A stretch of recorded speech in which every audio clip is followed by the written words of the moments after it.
Hello friends. Did you know that nearly 80% of those who watch my videos aren't subscribed? If you enjoy the content, I'd truly appreciate it if you hit that subscribe button. It helps a lot. Also, don't forget to leave a like and share your thoughts in the comments. Your interaction not only supports the channel's growth, but also helps these stories reach more people. Thank you all for being here. By the way, where are you watching from? Let me know in the comments.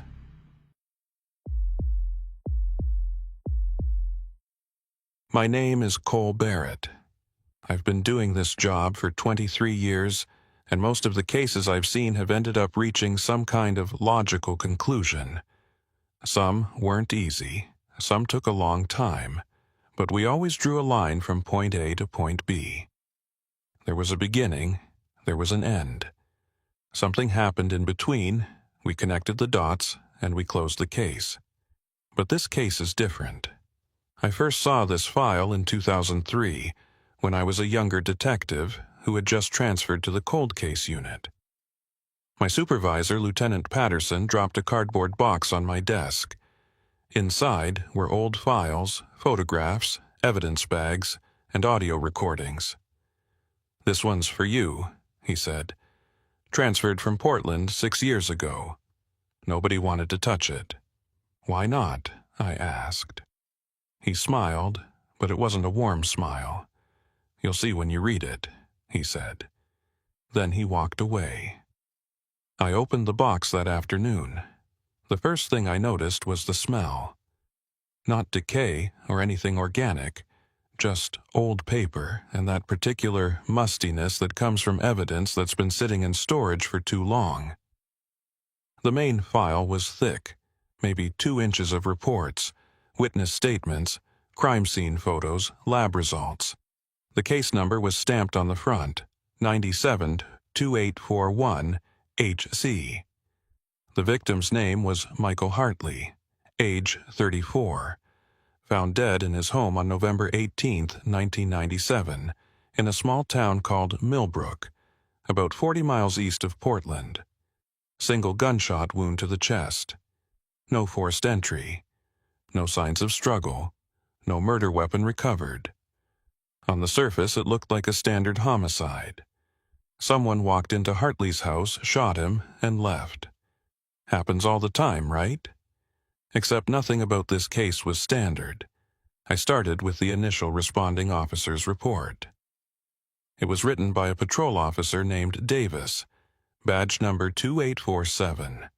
His handwriting was neat, almost too neat, like he'd written it very carefully.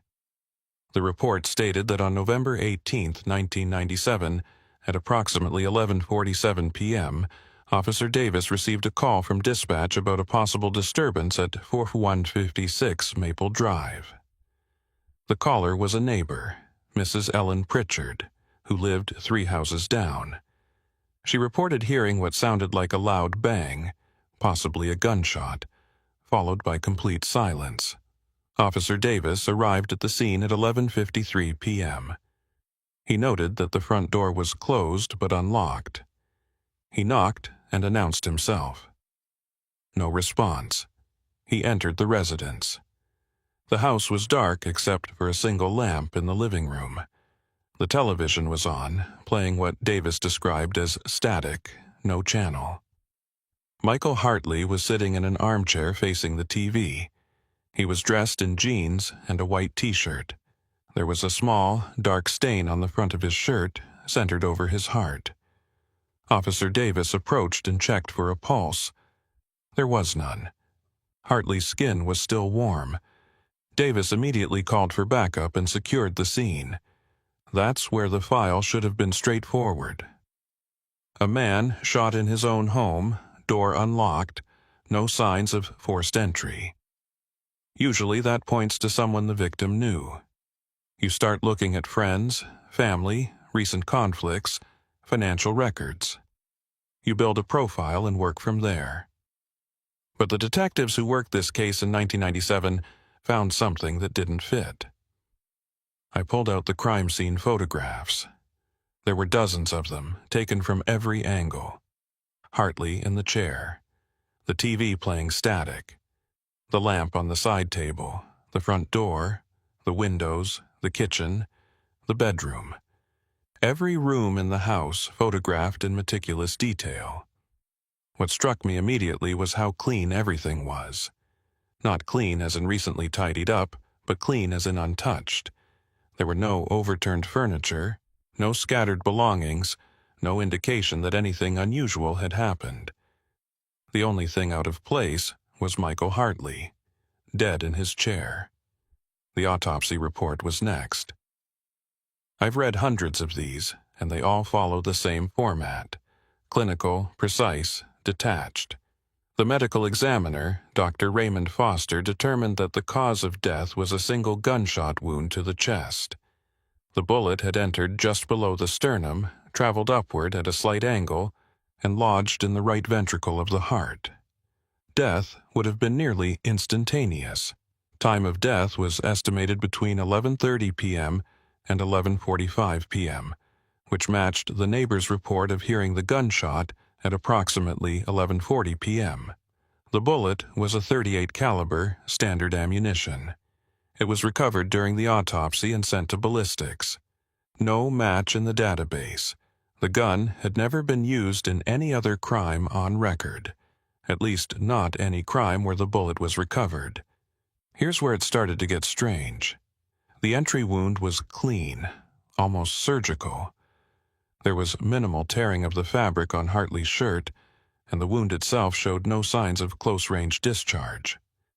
No powder burns, no stippling, no scorching. According to the ballistics report, the shot was fired from at least 6 feet away, possibly more. But here's the thing. If someone shoots you from 6 feet away, you react, you move, you flinch, you try to get away. Even if you're sitting down, even if you're surprised, your body does something. You don't just sit there and take it. Michael Hartley sat there and took it. The crime scene investigators found no defensive wounds on his hands, no signs that he had tried to stand up or turn away. His hands were resting on the armrests of the chair, fingers curled slightly inward, relaxed. His eyes were open, staring at the television. One of the detectives, a guy named Whitman, had written in his notes, "Victim appears to have been completely unaware of shooter's presence or did not perceive shooter as a threat." I flipped through more photographs. The living room from different angles, close-ups of the chair, the body, the television, and then I found something that made me stop. There was a photograph of the floor around Hartley's chair. The carpet was beige, slightly worn, and there, in the carpet, were footprints.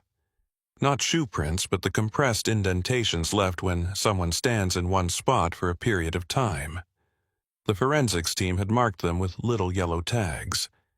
There were 2 sets of indentations. One set was where Hartley had been sitting, his feet resting naturally on the floor in front of the chair. The other set was directly behind the chair. Someone had been standing behind Michael Hartley. Not next to him, not across from him. Directly behind him, close enough that their feet left marks in the carpet. And they had stood there for a while. The indentations were deep, suggesting the person had been there for at least several minutes, possibly longer. I looked at the angle of the bullet wound again. Entered below the sternum, traveled upward. If someone is standing behind you and shoots you in the chest, the bullet would travel downward, not upward, unless the shooter was significantly shorter than the victim, which seemed unlikely given that Hartley was only 5'9". But if the shooter had been standing in front of Hartley, the footprints behind the chair made no sense. I read Detective Whitman's notes again. He had interviewed the neighbor, Mrs. Pritchard, the one who called 911. She said she heard a loud bang around 11:40 p.m. and immediately knew it was a gunshot. She had called the police right away. "Did you hear anything else?" Whitman had asked her. "Any shouting? Any arguing? Any doors slamming?" "No," Mrs. Pritchard said. "Just the one bang, and then nothing." "Did you see anyone leaving the house?" "No. I was in my living room watching TV. I heard the bang, I called you folks, and I stayed inside until the police arrived. Whitman had also interviewed the neighbors on the other side. Nobody saw anything. Nobody heard anything except the gunshot. Nobody saw anyone enter or leave the house. The only other person interviewed was Hartley's ex-wife, Jennifer Hartley. They had divorced 2 years earlier, in 1995.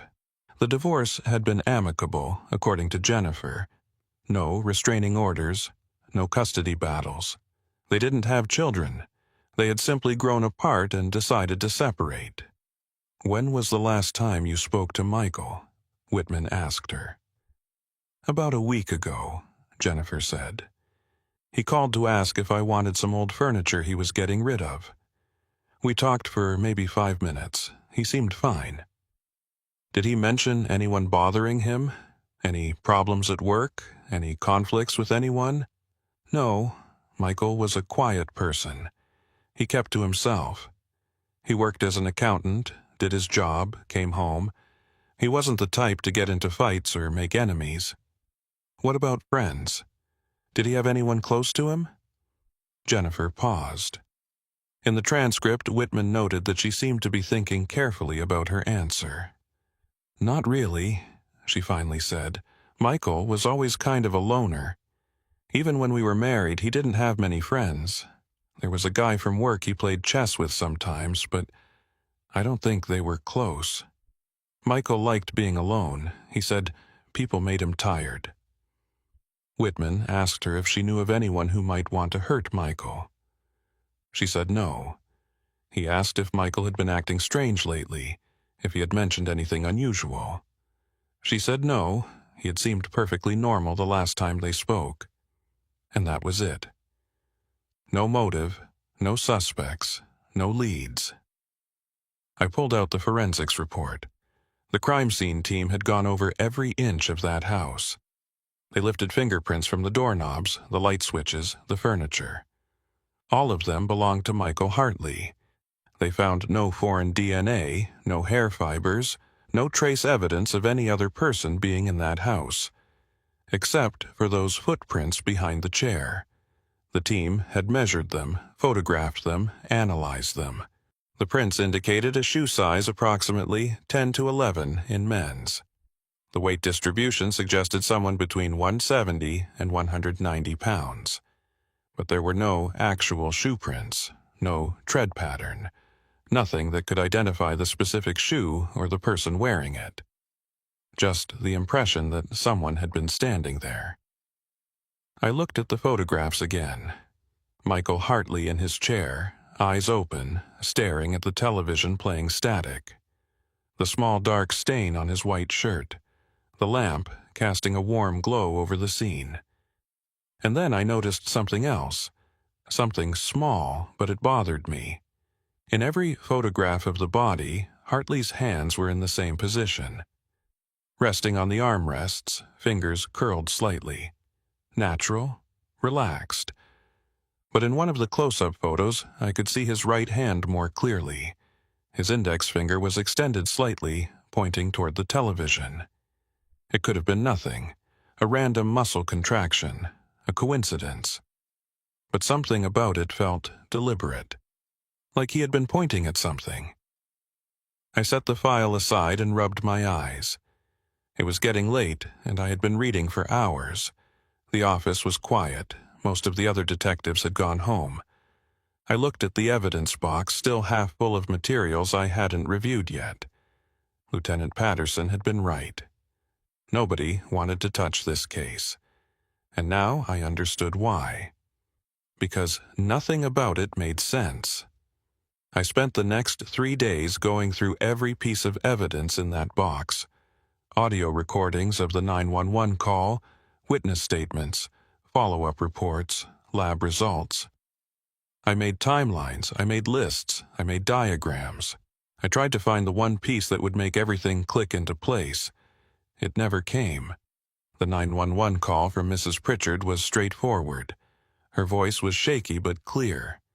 She told the dispatcher she heard what sounded like a gunshot from a house down the street. She gave the address. The dispatcher asked if she saw anyone leaving the house. She said no.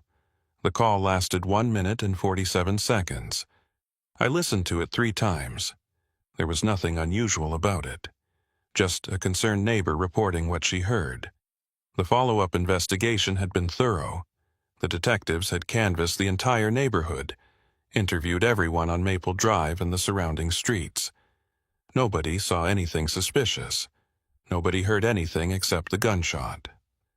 One neighbor, a man named Robert Chen, who lived 2 houses down from Hartley, mentioned that he had seen Hartley earlier that evening, around 7 p.m., bringing in groceries from his car.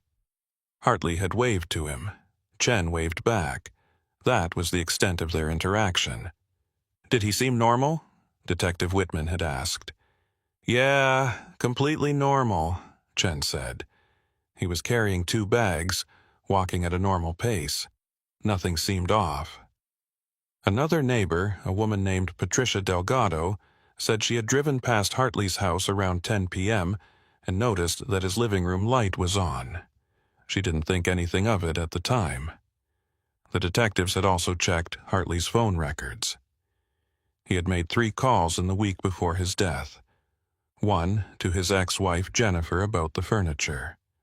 1 to his dentist to schedule an appointment. 1 to a pizza place to order delivery. The pizza had been delivered at 8:15 p.m. on the night of his death. The delivery driver, a college student named Marcus Webb, said Hartley answered the door, paid in cash, tipped $5, and thanked him. Webb said Hartley seemed fine, maybe a little quiet, but not unusual. "Did you notice anyone else at the house?" Whitman asked. "No, just him. The TV was on in the living room. I could hear it from the door." "What was on TV?" Webb shrugged. "I don't know.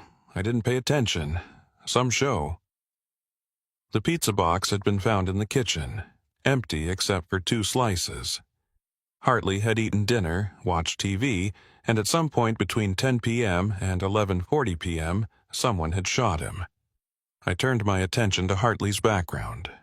The file included a summary of his life, compiled by the original investigators. Michael Hartley was born in 1963 in Eugene, Oregon. His parents, both deceased by 1997, had been school teachers. Hartley had one sister, Linda, who lived in Seattle. He had graduated from the University of Oregon with a degree in accounting and had worked for the same firm, Preston and Associates, for 12 years. His co-workers described him as quiet, reliable, and competent. He always met his deadlines, never caused problems, never complained. He wasn't social, but he wasn't unfriendly either. He just kept to himself. "Did he have any enemies at work?" Whitman asked Hartley's supervisor, a man named Gerald Preston.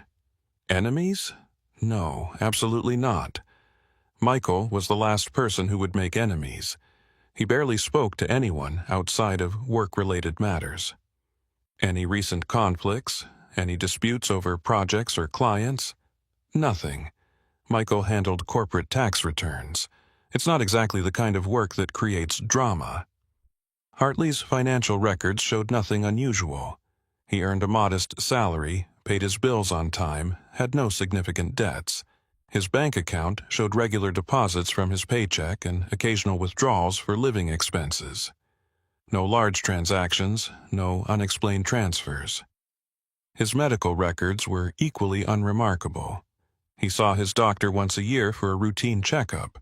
He wasn't on any medications. He had no history of mental illness, no hospitalizations, no chronic conditions. By all accounts, Michael Hartley was an ordinary person living an ordinary life. And then someone walked into his house and shot him. I started looking at the crime scene from a different angle. The house itself was a small, 2-bedroom ranch-style home built in the 1970s. Hartley had bought it in '95, shortly after his divorce. It was located on a quiet street in a middle-class neighborhood. Nothing fancy, but well-maintained. The layout was simple. Front door opened into a small entryway. Living room to the right, kitchen straight ahead, Hallway to the left, leading to 2 bedrooms and a bathroom. The living room had one window facing the street and one facing the backyard. Both windows had been locked from the inside on the night of the murder. The back door, which led from the kitchen to a small patio, had also been locked from the inside. The only unlocked door was the front door. I studied the crime scene photos of the front door. It was a standard wooden door with a deadbolt and a regular lock. Both had been in the unlocked position when Officer Davis arrived. The question that kept nagging at me was, how did the killer get in? If the door was unlocked, maybe Hartley let them in. But if Hartley knew his killer well enough to let them in, why did he end up dead with no signs of struggle or conflict? And if the killer had a key, where did they get it? Jennifer Hartley, the ex-wife, said she had given her key back to Michael after the divorce. The only other person who might have had a key was Hartley's sister Linda, but she lived 3 hours away in Seattle and had an alibi for the night of the murder. She had been at a work event with dozens of witnesses. Maybe Hartley had left the door unlocked by accident. People forget to lock their doors all the time. But everyone who knew Hartley described him as meticulous, careful, someone who followed routines. It seemed unlikely that he would forget something like that. I kept coming back to those footprints behind the chair. Someone had been standing there, standing behind Michael Hartley while he sat in his chair watching television, standing there for several minutes. And then they shot him. But why? And how did Hartley not notice someone standing right behind him? I pulled out the photographs of the living room again and studied them carefully. The chair Hartley had been sitting in was positioned about 8 feet from the television. The back of the chair faced the hallway that led to the bedrooms. Behind the chair, there was maybe 3 feet of space before you hit the wall. If someone was standing behind the chair, they would be clearly visible if you walked into the room from the front door. Officer Davis would have seen them immediately when he entered the house, but he didn't. The killer was gone by the time Davis arrived. I looked at the timestamp on the 911 call. Mrs. Pritchard called at 11:41 p.m. Officer Davis arrived at 11:53 p.m.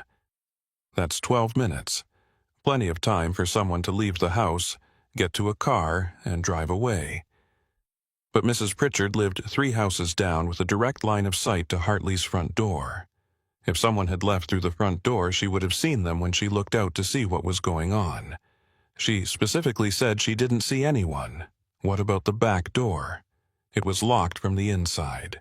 Could the killer have locked it and then left through the front? Possible. But again, why would Hartley have let someone in, only to have them walk around to stand behind his chair and shoot him? None of it made sense. I decided to visit the house. The file said it had been sold in '99 to a young couple. I called the current owners and explained that I was reviewing an old case. They agreed to let me take a look. The house was exactly as it appeared in the photographs, just with different furniture and a fresh coat of paint. The new owners, Mark and Rebecca Townsend, showed me around. "We knew someone had died here," Rebecca said. "The realtor told us. It was hard to sell for a while because of that, so we got a good price." "Have you had any problems with the house?" I asked.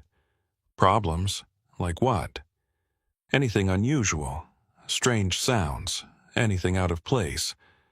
Mark laughed. "You mean like, is it haunted? No, nothing like that. It's a normal house." I walked into the living room. The Townsends had arranged their furniture differently, but I could see where Hartley's chair had been. I stood in that spot and looked around. The television was in approximately the same place. I could see the front door from where I stood. I could see the hallway. I walked behind where the chair had been and stood there, in the spot where the killer had stood. From this position, I could see Hartley's chair, the TV, the front door, the hallway. If I looked down, I could see the back of Hartley's head if he were sitting there. I stood there for a full minute, just feeling the space, trying to imagine what had happened that night. Rebecca watched me with a concerned expression. "Is everything okay?" "Yes," I said, "just trying to understand something." On my way out, I noticed something I hadn't seen in the photographs. The hallway that led to the bedrooms had a small closet near the entrance. I asked the Townsends if it had been there in 1997. "As far as we know," Mark said, "we haven't changed anything structural." I made a note of it. Then I thanked them and left. Back at the office, I pulled up the crime scene video. The original investigators had filmed a walkthrough of the house on the night of the murder. I watched it 3 times, paying special attention to that hallway closet. The closet door was closed in the video. Nobody had opened it during the initial search of the house. I found the inventory list from the crime scene investigation. Every item in the house had been cataloged. I scanned through the list until I found the entry for the hallway closet. Winter coats, 3, vacuum cleaner, cleaning supplies. Nothing unusual.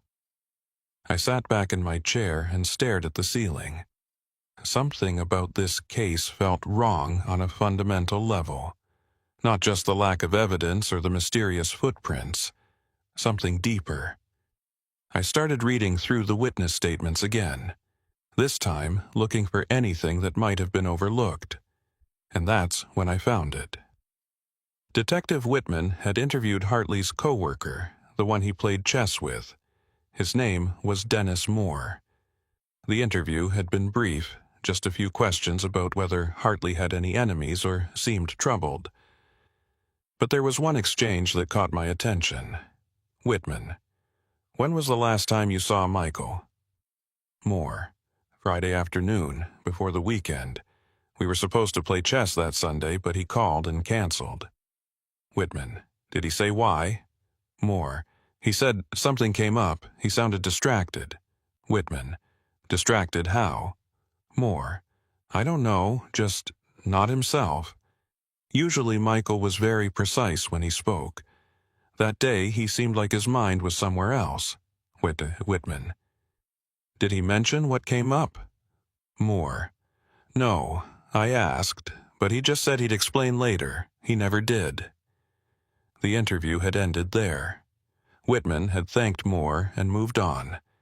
But here's the thing. That Sunday when Hartley canceled on Moore was November 16th, 1997, 2 days before the murder.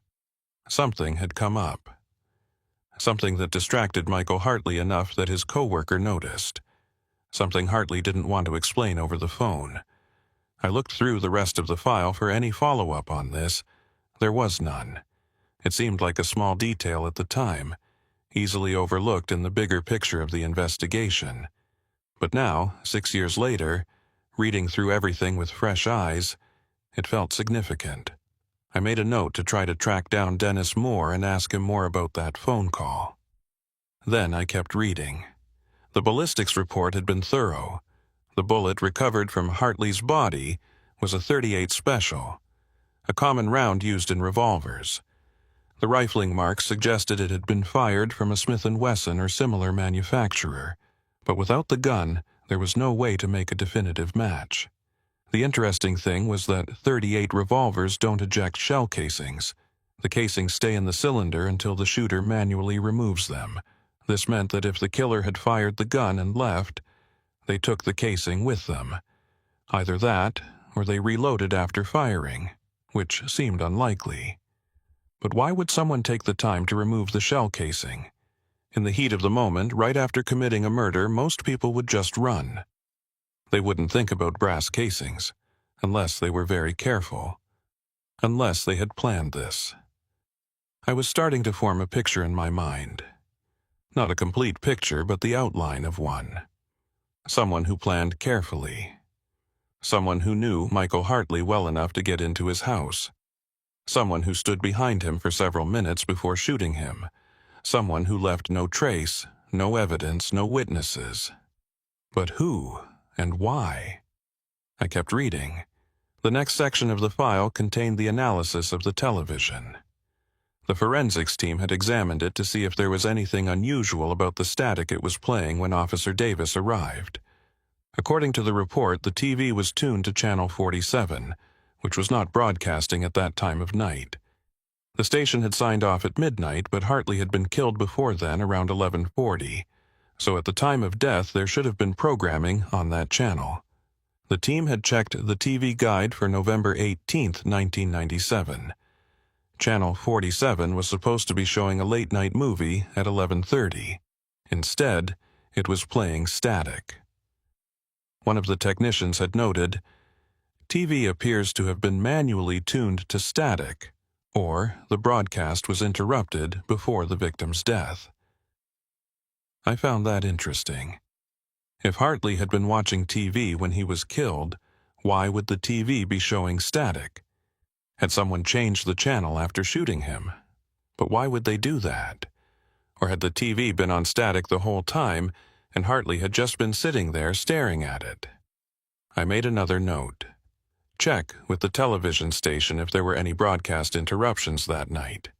The more I read, the more questions I had, and none of them had good answers. It took me 2 weeks to track down Dennis Moore. He had left Preston and Associates in 1999 and moved to California. I finally reached him by phone at his new job in Sacramento. "Mr. Moore, my name is Detective Cole Barrett. I'm with the Cascade County Sheriff's Department. I'm reviewing the Michael Hartley case from 1997. There was a long pause on the other end. "That was a long time ago," Moore finally said. "I know. I'm sorry to bring it up. I just have a few questions about Michael. You knew him pretty well, right?" "Well enough. We worked together, played chess sometimes. I wouldn't say we were close friends, but we got along. I read the statement you gave back in '97. You mentioned that Michael called you 2 days before his death and canceled your chess game. You said he sounded distracted." "Yeah, I remember that." "Can you tell me more about that conversation? Anything he said? Anything that stuck with you?" Moore was quiet for a moment. I could hear him breathing, thinking. "It was strange," he finally said. "Michael was always very precise. He chose his words carefully, but that day when he called, he kept pausing, like he was listening to something or thinking about something else while he was talking to me." "Did he mention what came up?" "No. I asked, but he just said something came up, and he'd tell me later. I figured it was family stuff or something personal. Michael didn't talk much about his personal life." "Did he sound scared, worried?" "Not scared, more like preoccupied, like his mind was somewhere else." "And you never found out what it was?" "No. I didn't think much of it at the time, and then 2 days later, he was dead." I thanked Moore and hung up. Then I sat at my desk, staring at my notes. Something came up. Something that distracted Michael Hartley 2 days before someone shot him in his own home. Something he didn't want to explain over the phone. I decided to dig deeper into those 2 days. What did Hartley do between November 16th, when he canceled on Moore, and November 18th, when he died? The file included Hartley's work schedule. He had called in sick on Monday, November 17th.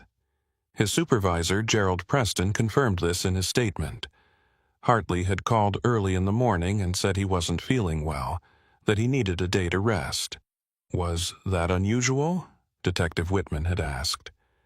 "Very unusual," Preston said. "Michael never called in sick. In 12 years, I can count on one hand the number of times he took a sick day." So Hartley had spent Monday at home. Doing what? I checked his phone records again. On November 17th, he made one call. It was to a number in Portland, lasted 4 minutes, placed at 2:13 p.m. I traced the number. It belonged to a psychiatrist's office. I called the office. The receptionist who answered was new and didn't have access to old records. I explained that I was investigating a death and needed to know if Michael Hartley had been a patient there in '97. "I'll have to check with the doctor," she said. "Can you call back tomorrow?" I called back the next day. The doctor, a woman named Dr. Lisa Vaughn, came on the line. "Detective Barrett," she said. "I remember Michael Hartley. He came to see me once in November 1997.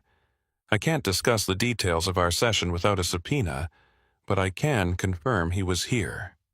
"When did he come in?" "November 17th. It was an emergency appointment. He called that morning and said he needed to talk to someone right away.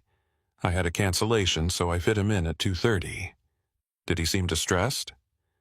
"I really can't discuss the session," Dr. Vaughn said. "But I will tell you this. After he left, I made a note in his file that I was concerned about him.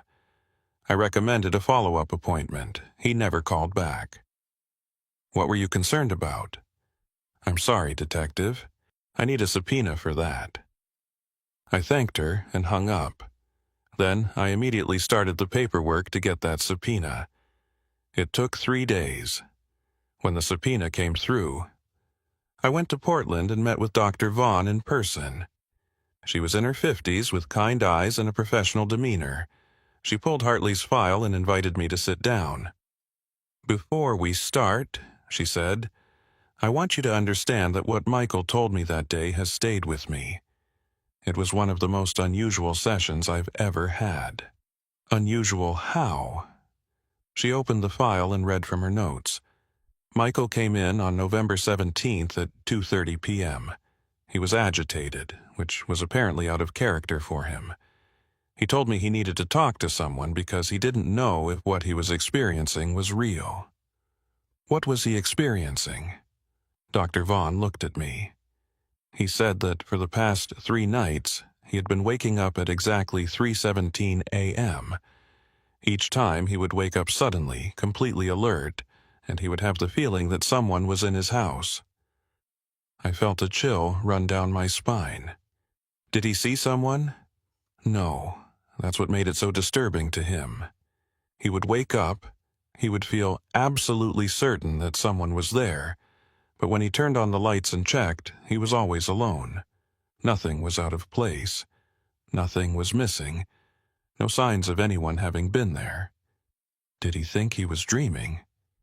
"That's what he asked me. He wanted to know if it could be sleep paralysis or some kind of anxiety disorder. I asked him if he was under any particular stress, and he said no. His life was stable, his work was fine, he had no major problems. But he couldn't shake the feeling that these episodes meant something." "What did you tell him?" "I told him it could be anxiety manifesting as a sleep disturbance. I recommended he keep a journal, track his sleep patterns, maybe see a sleep specialist. I also prescribed a mild anti-anxiety medication if he wanted to try it." "Did he take the medication?" "I don't know. He took the prescription, but I never saw him again." Dr. Vaughn closed the file. "There was one more thing," she said. "At the end of the session, Michael asked me something strange. He asked if it was possible for someone to know when they were being watched, even if they couldn't see the person watching them." "What did you say?" "I told him that some people are more attuned to their environment than others, that it's not uncommon to sense when you're being observed. But I also told him that if he was experiencing persistent paranoia, we should explore that further." "How did he react?" "He stood up to leave.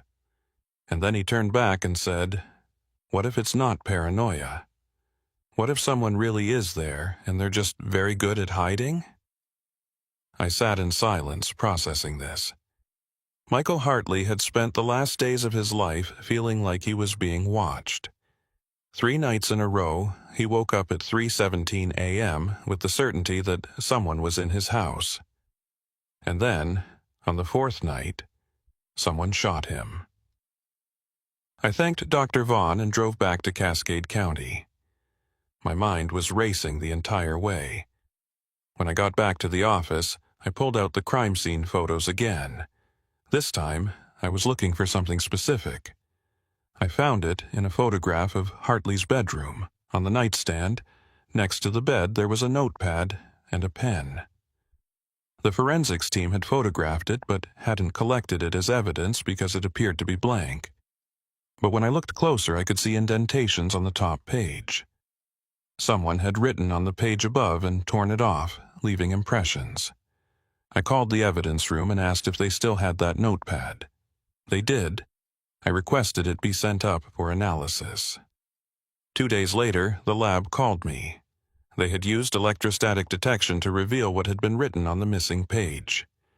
It was a list of times: 3:17 a.m., Nov 14, 3:17 a.m., Nov 15, 3:17 a.m., and Nov 16, and below that, a single sentence: "Someone is here." I stared at the enhanced image. Hartley had been documenting his experiences. He had woken up at 3:17 a.m. 3 nights in a row, and each time he felt someone was in his house. But here's what bothered me. The list ended on November 16th. Hartley was killed on November 18th. What happened on November 17th? Did he wake up at 3:17 a.m. that night too? And if so, why didn't he add it to the list? I checked the autopsy report for any mention of medication in Hartley's system. There was none. So either he hadn't filled the prescription Dr. Vaughn gave him, or he hadn't taken it yet. I started building a new timeline. November 14th. Hartley wakes at 3:17 a.m., feels someone in the house November 15th. Hartley wakes at 3:17 a.m., feels someone in the house November 16th. Hartley wakes at 3:17 a.m., feels someone in the house. Later that day, he cancels his chess game with Dennis Moore. November 17th. Hartley calls in sick to work. He sees Dr. Vaughn at 2:30 p.m. November 18th. Hartley is found dead in his home at 11:47 p.m. Something had escalated. After 3 nights of waking up at 3:17 a.m., Hartley had become worried enough to seek professional help. He had taken a sick day to see a psychiatrist. He had asked if it was possible for someone to know when they're being watched, and then, the next day, he was dead. I went back to the crime scene photos. This time, I was looking at Hartley's bedroom. The bed was neatly made, the room was tidy, nothing out of place. But there was something on the floor, barely visible in one of the photos. I had missed it before because it was small and in a shadowy corner of the room. I zoomed in on the image as much as I could. It looked like a small piece of paper or fabric. I called the evidence room again. "Do you have a piece of paper or fabric collected from the bedroom?" They checked. No, nothing like that in the bedroom inventory. "Can you check the vacuum cleaner, the one that was in the hallway closet?" There was a pause. "We didn't process the vacuum cleaner. It wasn't flagged as relevant." "Is it still in storage?" "Should be. Let me check." They found it. The vacuum cleaner had been sitting in the evidence storage for 6 years, untouched. They brought it up and carefully emptied the bag. Inside, among the dust and dirt and regular debris, they found 3 things. A small piece of paper, folded multiple times until it was the size of a thumbnail. Several strands of hair that didn't match Michael Hartley's a button. Black, small. Possibly from a coat I put on gloves and carefully unfolded the paper. It was a page torn from a small notebook. On it, in handwriting that wasn't Hartley's, was written a single word: soon. I sent the hair and the button to the lab for DNA analysis. The results came back a week later. The hair contained DNA that didn't match anyone in the database. The button had no recoverable DNA, but the handwriting on the note could be analyzed. I sent it to a document examiner, along with samples of Hartley's own handwriting for comparison. The examiner confirmed what I already knew. The handwriting wasn't Hartley's. It belonged to someone else. Someone who had been in his house. Someone who had left him a note. Soon. I sat at my desk staring at that single word. Someone had been in Michael Hartley's house before he died. They had left him a note. Not a threatening note, not an obvious warning. Just one word: soon. And Hartley had found it. He must have found it on one of those nights when he woke up at 3:17 a.m. He had found it, and instead of showing it to the police, he had torn it up and vacuumed it. Why? Why would he do that? Unless he didn't believe it was real. Unless he thought he was losing his mind, imagining things, creating evidence of his own paranoia. That's why he went to see Dr. Vaughn. He needed someone to tell him he wasn't crazy. But he wasn't crazy. Someone really had been in his house. Someone who could get in and out without leaving evidence. Someone who could stand in his bedroom while he slept and leave a note for him to find. Someone who was very good at hiding. I looked at the footprints behind the chair again. In the final crime scene photos, you could see them clearly. Deep impressions in the carpet, indicating someone had stood there for a significant amount of time. How long had they stood there? 5 minutes? 10? Longer? And what were they doing? Watching Hartley watch television. Waiting for the right moment? I tried to imagine it. Michael Hartley sitting in his chair, watching TV or maybe just staring at static.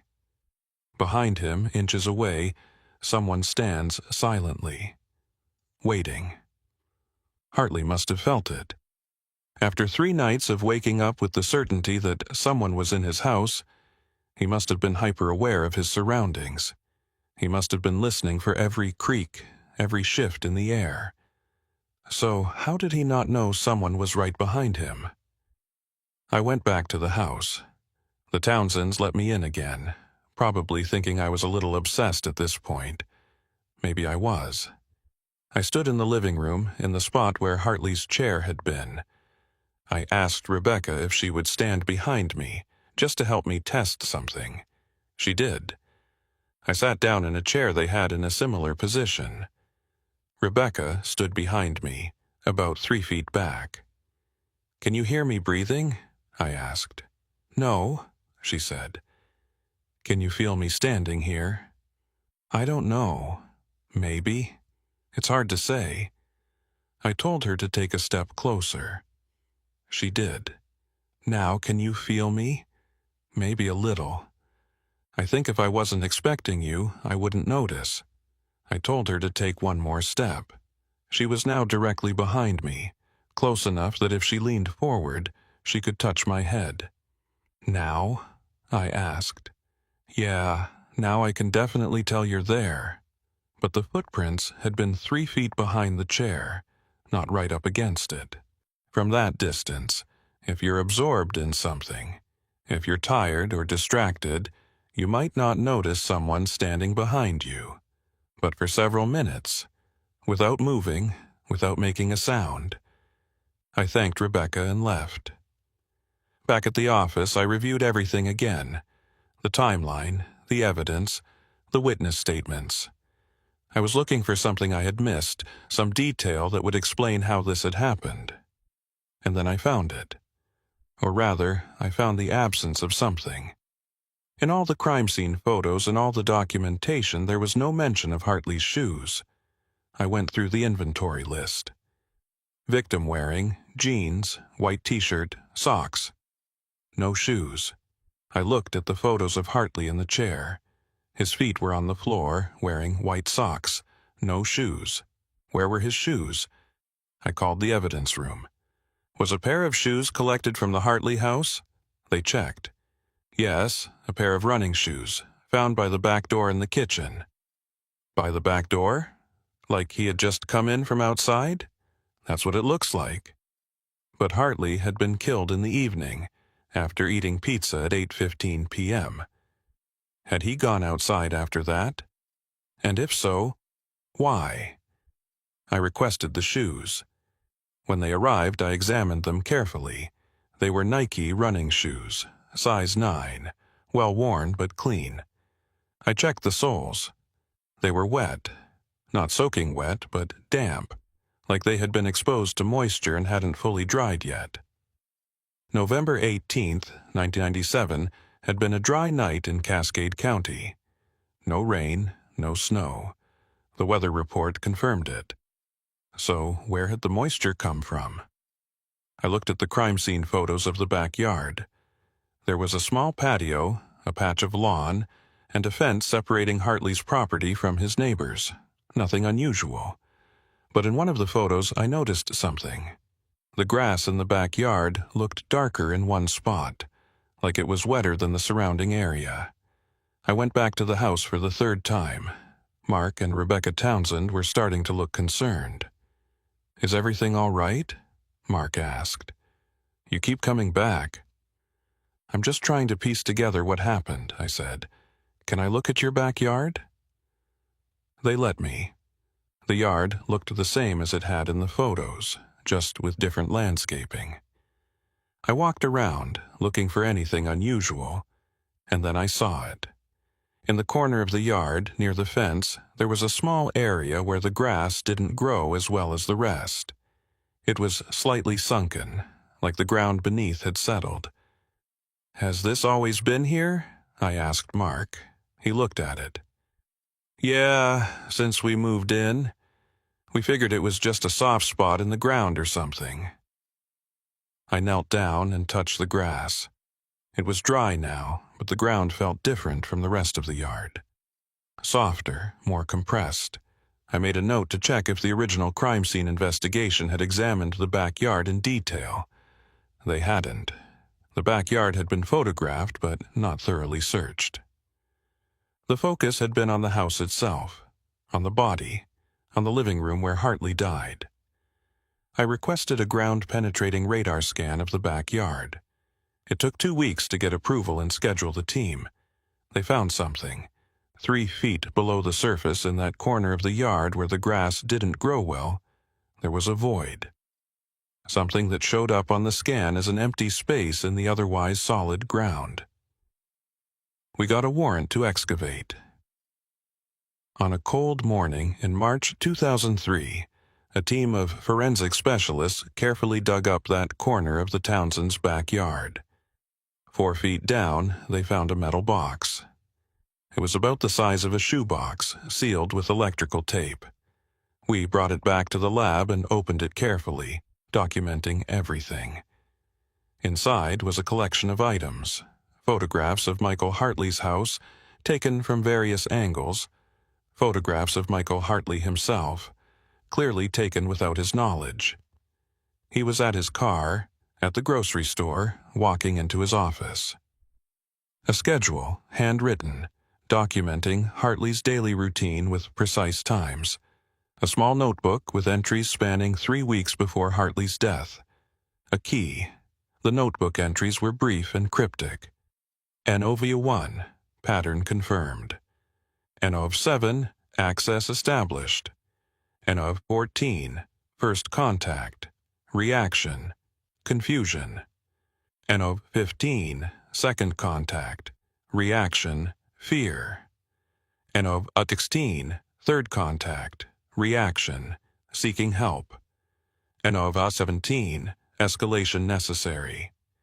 And the final entry, dated November 18th, tonight. The handwriting matched the note that said, soon. The key fit Michael Hartley's front door.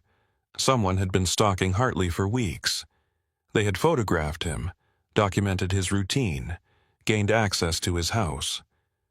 They had been entering his home while he slept, waking him up at precisely 3:17 a.m., watching his reactions. And when Hartley sought help from a psychiatrist, when he started to understand that something was really wrong, they escalated. They killed him. But who? Who was they? The DNA from the hair found in Hartley's vacuum didn't match anyone in the database. The handwriting couldn't be attributed to anyone we knew. There were no fingerprints on the metal box or any of the items inside. We had evidence that someone had stalked and killed Michael Hartley, but we had no idea who. The investigation went cold again after that.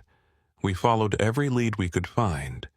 We re-interviewed everyone who had known Hartley, looking for someone who might have had access to his house. someone who might have been obsessed with him. Nothing. We checked for similar cases in surrounding counties, looking for a pattern of home invasions or stalking that matched what happened to Hartley. Nothing. We even consulted with FBI behavioral analysts, hoping they could build a profile of someone who would do this kind of meticulous, patient stalking. They gave us theories, but no names. Years passed. The case file grew thicker with dead ends and negative results. Every few months I would pull it out and read through it again, hoping to see something new. In 2007, we got a hit on the DNA from the hair. A woman named Patricia Morrison had been arrested for burglary in California, and her DNA was added to the database. It was a partial match to the hair found in Hartley's house. Not a direct match, but close enough to indicate a familial relationship. I contacted the California police and spoke to Patricia Morrison. She was confused and cooperative. She said she had never been to Oregon, had never heard of Michael Hartley, didn't know anything about a murder. "Do you have any family members who might have been in Oregon in 1997? I asked. She thought about it. "My brother," she said, "David. But I haven't seen him in years. We had a falling out in the mid-90s. Where's David now?" "I don't know. Last I heard he was living somewhere in the Pacific Northwest, but that was over a decade ago. We haven't spoken since. Do you have a photo of him?" She sent me an old family photo from the early 1990s. David Morrison was a tall, thin man with dark hair and an intense gaze. He looked like he could have been in his early 30s in the photo. I ran David Morrison through every database we had. No criminal record, no driver's license, no employment history after 1995, no tax returns, no Social Security activity. It was like he had disappeared, or like he had never officially existed in the first place. I kept searching. I contacted police departments throughout Oregon and Washington, asking if anyone had heard of David Morrison. A few had seen the name in old reports. Minor things, trespassing, loitering, but nothing after 1996. In 2009, I received a call from a detective in Seattle. A homeless man had been found dead under a bridge. No ID, no belongings. But someone had recognized him from a missing persons poster I had circulated years earlier. It was David Morrison, or at least someone who looked like the man in Patricia's photo. The body had been there for weeks before anyone found it. The cause of death was exposure and malnutrition. There was no evidence of foul play. I went to Seattle to view the body. The resemblance to the photo was strong, but after weeks of decomposition, it was hard to be certain. We took DNA samples and sent them to the lab. The results came back. The DNA was a match to the hair found in Michael Hartley's vacuum cleaner. David Morrison had been in Hartley's house. David Morrison had left that note. David Morrison had stalked and presumably killed Michael Hartley. But David Morrison was dead, and with him died any chance of understanding why. I tried to find out more about Morrison's life. His sister Patricia said he had always been different, quiet, obsessive, prone to fixating on random people and things. Their parents had tried to get him help, but he had refused treatment. In his 20s, Morrison had drifted from place to place, never holding a job for long, never forming lasting relationships. Patricia lost touch with him in 1994 after he told her he had important work to do and stopped returning her calls. What was the important work? Why Michael Hartley? I went back through Hartley's life looking for any connection to David Morrison. I checked employment records, school records, mutual acquaintances. I found nothing. As far as I could tell, Hartley and Morrison had never met before Morrison began stalking him. It was random, or at least it appeared to be random. I never closed the case. Officially, it remains open because while we know who killed Michael Hartley, we don't know why. And we never will. But here's the thing that still bothers me. all these years later. The thing that makes me pull out this file late at night and read through it again, that metal box buried in the backyard. When did Morrison bury it? The entries in the notebook ended on November 18th, the night of the murder. So Morrison must have buried it either before killing Hartley or immediately after. But if Morrison buried it before the murder, that means he went to Hartley's house, dug a 4-foot hole in the backyard, buried the box, and then went inside to kill Hartley. And if he buried it after, that means he killed Hartley, then spent time in the backyard, digging a hole, burying evidence, while police sirens were approaching. Neither scenario makes complete sense, but there's a third possibility. One that I don't like to think about, but I can't ignore. What if Morrison didn't bury the box? What if someone else did? The handwriting in the notebook matched the note that said soon, and the DNA matched Morrison, so Morrison definitely wrote those entries. But who took the notebook, along with all the photos and the schedule and the key, and buried them in Hartley's backyard? Morrison or someone else? I've never been able to answer that question. In 2015, 8 years after Morrison's body was found, I received a package at the police station. No return address, postmarked from Portland. Inside was a single photograph. It was a crime scene photo from the Hartley case. The one showing Michael Hartley in his chair, dead, staring at the television, but someone had drawn on it with a red pen, a single circle around Hartley's right hand, the one that had been pointing at the television, and written in the margin, in handwriting I didn't recognize. He knew. I sent the photograph to the lab for analysis. The handwriting didn't match David Morrison's. The envelope had no useful fingerprints or DNA. I tried to trace where the photo had come from. It was definitely one of ours, from the original crime scene investigation, but those photos should have been secured in our evidence room. I checked. They were all still there. Someone had made a copy. But who, and when? The only people who had access to those photos were police personnel and the attorneys involved in the case. I interviewed everyone I could find who had worked on the case. Everyone denied sending the package. I don't know what "he knew" means. I don't know what Hartley knew, or what he was pointing at, or if he was pointing at anything at all. Maybe it's nothing. Maybe someone's idea of a sick joke.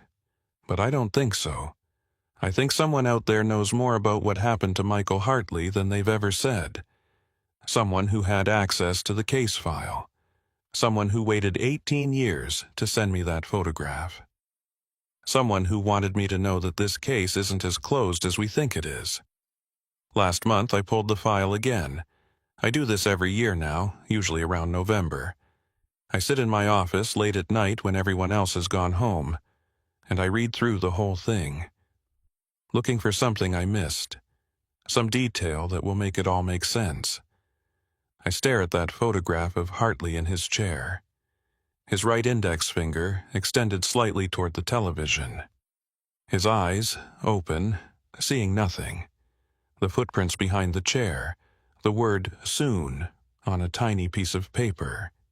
David Morrison, dead under a bridge. An anonymous package with a circled hand and 2 words, "He knew." 26 years have passed since Michael Hartley was killed. David Morrison has been dead for 16 years. Everyone involved in the original investigation has retired or moved on. But I can't move on, because somewhere in all of this, there's a truth we haven't found, a piece that would make everything fit. And I think Michael Hartley knew what it was. I think in those final moments, sitting in his chair, with someone standing behind him in the darkness, he understood. He figured out what was happening, what had been happening, what it all meant. And maybe that's why he didn't fight. Maybe that's why he just sat there, pointing at the static on his television, waiting for what came next. Because he knew. But we don't. and I'm starting to think we never will. The file is still in my office. Box number 972841 HC, unsolved. Unresolved. Sometimes, late at night, I swear I can feel someone standing behind me while I read it. Just a presence, a weight in the air, something watching over my shoulder. I tell myself it's nothing, just my imagination. Too many years on this case, too many hours staring at crime scene photos and evidence bags. But then I remember Michael Hartley, waking up at 3:17 a.m. 3 nights in a row, absolutely certain someone was in his house. And I wonder if he told himself the same thing, right up until the moment he was wrong.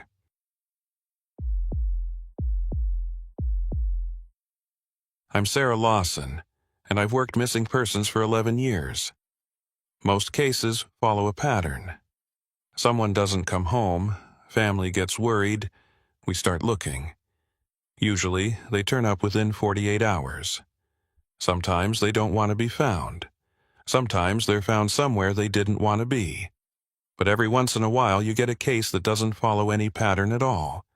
A case where the more you learn, the less sense it makes, where every answer just creates more questions. This is one of those cases. Her name was Rebecca Ann Garrison, age 29. Worked as a librarian at the Clearwater County Public Library. Lived alone in a small apartment on Pine Street. No husband, no boyfriend, no children. Her parents lived in Boise, 2 hours away. By all accounts, she was quiet, reliable, and ordinary. On June 15, 2004, Rebecca Garrison disappeared. The case landed on my desk on June 17th, when Rebecca's supervisor at the library, a woman named Margaret Chen, filed a missing person report. Margaret said Rebecca hadn't shown up for work on June 16th, which was unusual because Rebecca never missed work without calling. When Margaret tried calling Rebecca's apartment and cell phone, there was no answer. Margaret had waited a day, hoping Rebecca would turn up or at least call with an explanation. When she didn't, Margaret got worried and contacted us. I drove to Rebecca's apartment that afternoon. It was a small, one-bedroom unit in an older building, nothing fancy but clean and well-maintained. The landlord, a man named Frank Delaney, let me in with his master key. I haven't seen her since Monday, Frank said as he unlocked the door. She usually says hello when I see her, but I haven't noticed her car in the parking lot either. When on Monday? I asked. Evening, around 6 or 7. She was coming home from work. I was checking the mailboxes. We said hello. She went upstairs. Did she seem normal, upset, worried, anything unusual? Frank shook his head. Same as always. Polite, quiet. Nothing seemed wrong. The apartment was exactly what you'd expect from someone who worked at a library. Books everywhere. Tidy, organized, everything in its place. The bed was made, the dishes were done, the trash had been taken out. It looked like Rebecca had left for work in the morning and simply never came back. I checked her closet. Her work clothes were there, along with casual wear, shoes, a winter coat. Nothing seemed to be missing, though it was hard to tell without knowing exactly what she owned. Her suitcase was in the closet, not packed. Her toothbrush was in the bathroom. Her car keys were on the kitchen counter. That's what made me pause. Her car keys were there, but according to Frank, her car wasn't in the parking lot. I went back downstairs and walked through the parking lot with Frank. He pointed to an empty space near the building entrance. That's where she always parks, space 14. Her car's not there. What kind of car did she drive? A silver Honda Civic, maybe 5 or 6 years old. I don't know the exact year. I ran Rebecca's name through DMV records. She owned a '98 Honda Civic, silver. I put out a bolo for the vehicle and went back to the office to start making calls. Rebecca's parents, Thomas and Marie Garrison, drove up from Boise that evening. They were understandably distraught. Their daughter had always been responsible, always checked in, always let them know if something was wrong. "When was the last time you spoke to her?" I asked. "Sunday night," Marie said. "She called like she does every Sunday. We talked about her week, made plans for her to visit us next month. Everything was normal." "Did she mention any problems? Anyone bothering her? Anything worrying her?" "No, nothing. Rebecca's life is very routine. She goes to work, she comes home, she reads, she goes to church on Sundays. She doesn't go out much, doesn't have a lot of friends. We've been worried about that, actually, that she's too isolated. But she seemed happy." Thomas leaned forward. "You need to understand, Detective. Rebecca is not the type to just disappear. She's careful, organized, predictable. If she was going somewhere, she would have told us. She would have told her work." I believed him. Everything I'd learned about Rebecca Garrison suggested someone who followed routines, who valued stability, the kind of person who wouldn't just vanish without a word. But she had. Over the next 2 days, I interviewed everyone who knew Rebecca. Her co-workers at the library all said the same thing. She was quiet, professional, always on time. She did her job well and went home. She didn't socialize much outside of work. "Did she seem troubled lately?" I asked Margaret Chen. "No, not troubled, but—" Margaret hesitated. "But what?" "About a week ago, maybe 10 days, Rebecca asked me a strange question. She asked if I ever felt like I was forgetting something important, like there was something she was supposed to remember but couldn't." "What did you tell her?" "I said everyone feels that way sometimes. I asked if she was feeling okay, if she was sleeping well. She said she was fine, just a little distracted. I didn't think much of it at the time." I made a note of that and kept asking questions. Rebecca's neighbors in the apartment building barely knew her. She kept to herself, rarely made noise, always paid her rent on time. A few people mentioned seeing her coming and going, but nobody had noticed anything unusual in the days before she disappeared.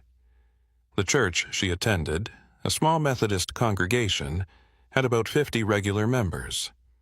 The pastor, Reverend William Hayes, remembered Rebecca well. "She's been coming here for about 2 years," he said. "Sweet girl, very devout. She volunteers at our food bank once a month. She's always been punctual, reliable. Did she come to church last Sunday?" He checked a sign-in sheet. "Yes, she was here. Arrived at 9:45 a.m. for the 10 o'clock service. She stayed for coffee hour afterward, left around noon. Did she talk to anyone? Did she seem upset or worried?" I spoke to her briefly. She seemed fine, maybe a little quieter than usual, but nothing that concerned me. By June 20th, 5 days after Rebecca was last seen, we still had no leads. Her car hadn't been found. Her credit cards hadn't been used since Monday, June 14th, when she bought groceries at the local supermarket. Her cell phone had been turned off, or the battery had died. It went straight to voicemail. I requested her cell phone records. The last call she made was on Monday, June 14th, at 6:42 p.m. She had called the library and left a voicemail for Margaret Chen, saying she would be in at her regular time on Tuesday. But Tuesday came, and Rebecca didn't show up. That's when things started to get strange. On June 21st, we found Rebecca's car. It was parked in a rest area off Highway 12, about 30 miles east of town. A state trooper noticed it during a routine patrol and ran the plates. When it came back as a Bolo vehicle, he called it in. I drove out there immediately. The car was locked. Through the windows, I could see Rebecca's purse on the passenger seat, her library ID badge clipped to the sun visor. No signs of struggle, no visible damage to the vehicle. We got a warrant and opened the car. Inside, we found Rebecca's purse containing her wallet, driver's license, credit cards, and $73 in cash. Her cell phone, battery dead. A library book checked out in Rebecca's name, about local history. A half-empty bottle of water. A map of Idaho with the route highlighted in yellow marker. The route started in Clearwater County and headed east on Highway 12, deeper into the wilderness. It ended at a small town called Lowell, population 32, in the middle of nowhere. Why would she be going to Lowell? My partner, Detective James Mason, asked. I have no idea, I said. Let's find out. We drove to Lowell that afternoon. It was a tiny place, barely more than a few buildings clustered around a gas station. The nearest proper town was 40 miles away. We showed Rebecca's photo to everyone we could find. The woman at the gas station, an elderly lady named Dorothy Price, recognized her immediately. Oh yes, she was here, Tuesday morning, June 15th. I felt my heart rate pick up. You're sure it was Tuesday, June 15th? Positive, it was trash day. I remember because I was taking out the trash when she pulled up. What time? Early. Maybe 7:30. 8 o'clock. I did the math in my head. Clearwater County to Lowell was about 90 miles. If Rebecca left her apartment Monday night, she could have arrived in Lowell by Tuesday morning. What did she do here? I asked. Bought gas. Paid with cash. Asked me for directions. Directions to where? Dorothy pointed east toward the mountains. She wanted to know how to get to Dworshak Reservoir. I told her to stay on Highway 12 for another 20 miles, then take the turnoff at North Fork. She thanked me and left. Did she say why she was going there? No, and I didn't ask. We get tourists sometimes, people going camping or fishing. I figured she was one of them. Did she seem okay? Worried, scared, anything unusual? Dorothy thought about it. She seemed determined, like she was on a mission or something. Not upset, just very focused. We thanked Dorothy and drove to Dworshak Reservoir. It's a massive body of water surrounded by dense forest. There are campgrounds, boat launches, and miles of isolated shoreline. If Rebecca had gone there, finding her would be like looking for a needle in a haystack. We checked the campgrounds. No one matching Rebecca's description had registered. We talked to park rangers, showed them her photo. A few thought she looked familiar, but no one could say for certain they'd seen her. We were about to head back when one of the rangers, a young guy named Tim Porter, stopped us. Wait, he said.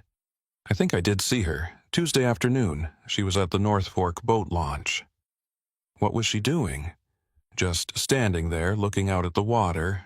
I drove past on my patrol and noticed her because she was by herself. No boat, no fishing gear, just standing there. What time was this? Around 3 o'clock. Did you talk to her? No. I was going to stop and ask if she needed help, but I got a call about a medical emergency at one of the campgrounds. By the time I came back that way, maybe an hour later, she was gone. So Rebecca had driven from Clearwater County to Lowell, then to Dworshak Reservoir. She'd been seen at the North Fork boat launch at 3 p.m. on Tuesday, June 15th, and then she vanished. We searched the area around the boat launch. We brought in search and rescue teams, cadaver dogs, volunteers. We combed through the forest, checked the shoreline, dragged parts of the reservoir. Nothing. Rebecca Garrison had simply disappeared. But here's where it got weird. On June 25th, 10 days after Rebecca was last seen, I received a call from a man named David Whitmore. He owned a small motel in a town called Riggins, about 60 miles northwest of Lowell. I think the woman you're looking for stayed at my motel, he said. I felt a jolt of hope. When? Wednesday, June 16th. She checked in around 9 p.m., checked out Thursday morning. I was confused. Wednesday, June 16th, was the day after Rebecca was seen at Dworshak Reservoir. but Riggins was in the opposite direction from the reservoir, back toward civilization. "Are you sure it was her?" I asked. "I'm looking at the registration right now. Rebecca Garrison. She paid in cash, didn't use a credit card, which is why it didn't show up in your search." James and I drove to Riggins immediately. David Whitmore was waiting for us with the registration card. Name: Rebecca Garrison. Check-in: 6/16/04, 9:07 p.m. Checkout: 6/17/04, 7:15 a.m. Room: payment, cash, $45. "Did you see her when she checked in?" I asked. "Yeah. I was working the desk. She seemed normal, tired maybe, but normal." "Did she say anything? Where she was going, why she was here?" "No, she just asked for a room, paid cash, took the key. She didn't even bring in luggage that I could see." "What about when she checked out?" "I wasn't here. I don't work mornings. My wife handles that. But the key was in the drop box, so she must have left early." We talked to David's wife, Linda. She said she saw a silver Honda Civic in the parking lot when she came to work at 6 a.m., but it was gone by 8 a.m. She never saw who was driving it. "Did you see anyone in the parking lot? Anyone around room 12? "No, I was in the office. I didn't pay attention to the rooms." We checked room 12. It had been cleaned and rented to other guests since Rebecca's stay. Any evidence that might have been there was long gone. But we had confirmation that Rebecca had been alive on Wednesday, June 16th, more than 24 hours after she was seen at Dworshak Reservoir. So where had she been in between? And where did she go after leaving the motel? I was starting to feel like I was chasing a ghost. We reviewed the timeline. Monday, June 14th, 6:42 p.m. Rebecca calls the library, says she'll be in on Tuesday. Tuesday, June 15th, 7:30, 8 a.m. Rebecca buys gas in Lowell. Tuesday, June 15th, 3 o'clock. Rebecca seen at Dworshak Reservoir Wednesday, June 16th, 9:07 p.m. Rebecca checks into motel in Riggins Thursday, June 17th, 7:15 a.m. Rebecca checks out of motel. After that, nothing. But the timeline didn't make sense. How did Rebecca get from the reservoir to Riggins? And why? I looked at a map. Dworshak Reservoir to Riggins was about 60 miles, but it wasn't a straight shot. You had to backtrack, take Highway 12 west, then head north. It would take at least 90 minutes of driving. So, if Rebecca was at the reservoir at 3 p.m. on Tuesday, and she didn't check into the motel until 9 p.m. on Wednesday, where was she for 30 hours? We started making calls to every business, gas station, and restaurant between the reservoir and Riggins. We showed Rebecca's photo to dozens of people. And that's when we started hearing the same thing, over and over again. "Yeah, I saw her. Wednesday afternoon. She stopped in for coffee. I remember her, Wednesday evening. She asked for directions. Sure, she was here. Wednesday, late afternoon. She bought a sandwich." Multiple people in multiple towns all saying they saw Rebecca on Wednesday, not Tuesday, when she should have been driving from the reservoir to Riggins. Wednesday, after she should have already been at Riggins. I started documenting every sighting. Wednesday, June 16th, 2:15 p.m. Rebecca seen at a gas station in Grangeville, 30 miles east of Riggins. Wednesday, June 16th, 4:30 p.m. Rebecca seen at a diner in Cottonwood, 20 miles south of Grangeville. Wednesday, June 16th, 6:45 p.m.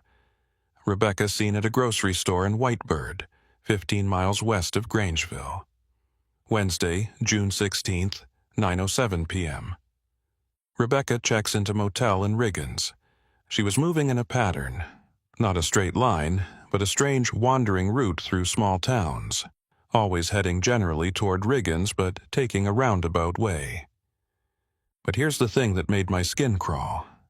When we talked to the witnesses, they all described her the same way. She seemed lost. She looked confused. She asked me where she was. She wanted to know what day it was. Every single person said Rebecca seemed disoriented, like she didn't know where she was or how she got there. One woman, a cashier at the grocery store in Whitebird, gave us a particularly disturbing account. "I remember her because she seemed so out of it," the cashier said. Her name was Janet Morris. "She came in and walked around the store for a while, not really looking at anything. Then she came to the register and asked me what town this was." "What did you tell her?" "I said Whitebird." She looked confused, like that didn't mean anything to her. Then she asked me what day it was. I told her it was Wednesday. She just stared at me for a second, then left, didn't buy anything." "Did she say anything else?" Janet thought about it. "Yeah." As she was leaving, she turned back and said, "I'm not supposed to be here yet." I asked her what she meant, but she just walked out. "I'm not supposed to be here yet." What did that mean? I spent the next week trying to make sense of the timeline. Every time I thought I had it figured out, a new piece of information would come in that contradicted what I already knew. On June 28th, a hunter named Carl Briggs called the tip line. He said he'd been in the forest near Dworshak Reservoir on Tuesday, June 15th, the same day Rebecca was supposedly seen at the boat launch. "I was hiking back to my truck around 4:30 p.m., Carl said. "I saw a woman walking on one of the trails. She had dark hair, seemed like she was in a hurry. I thought it was strange because she wasn't dressed for hiking. She was wearing regular clothes, like work clothes." "Can you describe her?" "Medium height, slim, dark hair pulled back. I didn't see her face clearly, but she matched the description from the news." "Which trail was she on?" "The North Fork Trail. It runs parallel to the reservoir, about a half-mile from the boat launch." James and I went back to the reservoir. The North Fork Trail was rugged, winding through dense forest. It wasn't the kind of trail you'd walk in work clothes. We hiked it for 3 miles looking for any sign that Rebecca had been there. We found nothing, but Carl's sighting added another data point to the timeline. Tuesday, June 15th, 3 o'clock p.m. Rebecca seen at boat launch. Tuesday, June 15th, 4:30 p.m. Rebecca seen hiking on North Fork Trail. Maybe. If both sightings were accurate, that would put Rebecca at the reservoir area for at least an hour and a half. Doing what? Walking in the forest? Looking for something? I went back to Dorothy Price in Lowell, the woman at the gas station who first saw Rebecca on Tuesday morning. "You said Rebecca asked for directions to Dworshak Reservoir," I said. "Did she mention why she was going there?" "No, but I asked if she was going camping. She said no, she was meeting someone." I felt my pulse quicken. "Meeting someone? She said that?" "Yes. I asked if she needed directions to a specific campground, and she said she wasn't camping, just meeting someone at the reservoir." "Did she say who?" "No." This was new information. Rebecca had driven 90 miles into the wilderness to meet someone at Dworshak Reservoir. But who? And why hadn't they come forward? I reviewed Rebecca's phone records again, going back weeks. There were no calls to anyone in the Lowell area, no calls to anyone whose phone number had a Clearwater or Idaho County prefix except her workplace and a few local businesses. The only personal calls were to her parents in Boise and a friend named Kelly Brennan who lived in Seattle. I'd already interviewed Kelly by phone. She said she and Rebecca had been friends since college, but only talked a few times a year. Their last conversation had been in March. "Did Rebecca ever mention planning a trip, going camping, or visiting someone in the Lowell area?" "No, never. Rebecca didn't really do spontaneous trips. She liked to plan everything in advance." But Rebecca had made this trip. She'd driven 90 miles, told a stranger she was meeting someone, and then disappeared. On July 2nd, we got another report. A couple, who had been vacationing at Dworshak Reservoir in mid-June, had just returned home to Montana and seen the news about Rebecca. They called to say they might have seen her. We were at the North Fork boat launch on Tuesday afternoon, June 15th, the husband, Robert Tucker, said. There was a woman there by herself. We noticed her because she seemed upset. What time was this? Around 2:30, 3 o'clock. We just launched our boat. Did you talk to her? My wife did, Robert said. He put his wife on the phone. I asked if she was okay, Sarah Tucker said. She was crying, not sobbing, but tears were running down her face. She was just standing there looking at the water. What did she say? She said she was fine, just emotional. I asked if she needed help, if she wanted me to call someone. She said no, she was just saying goodbye. Saying goodbye to what? I don't know. I assumed she meant the place, like she had memories there or something. I didn't want to pry. We went out on the boat, and when we came back a few hours later, she was gone. Saying goodbye? To what? To whom? I added this to the growing list of strange things Rebecca had said or done in the days before she disappeared. Asked her supervisor if she ever felt like she was forgetting something. Told Dorothy Price she was meeting someone at the reservoir. Told Sarah Tucker she was saying goodbye. Told Janet Morris, I'm not supposed to be here yet. Each statement felt significant, but I couldn't figure out how they fit together.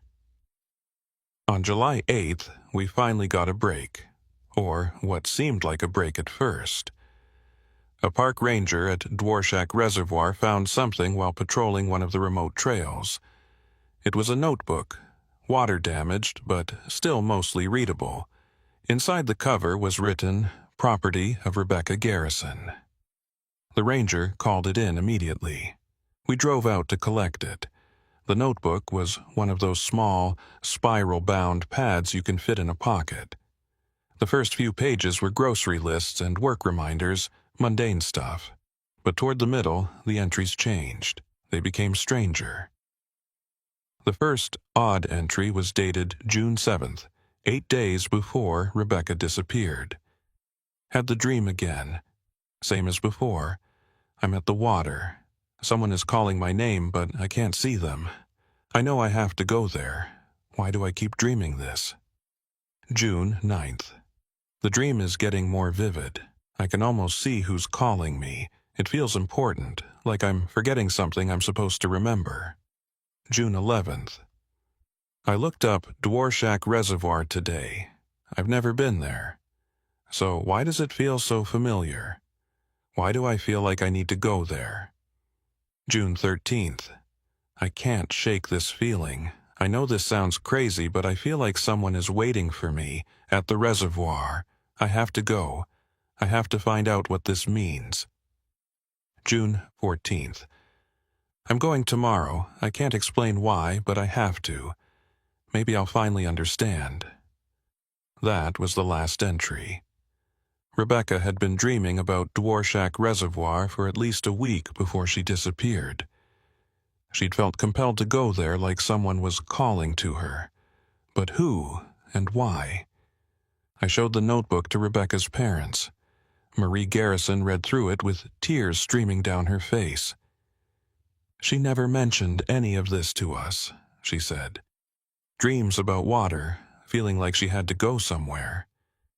She never said a word.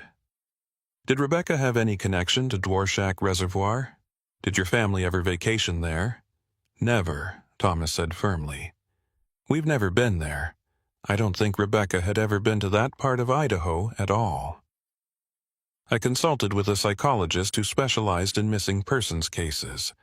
I showed her Rebecca's notebook entries.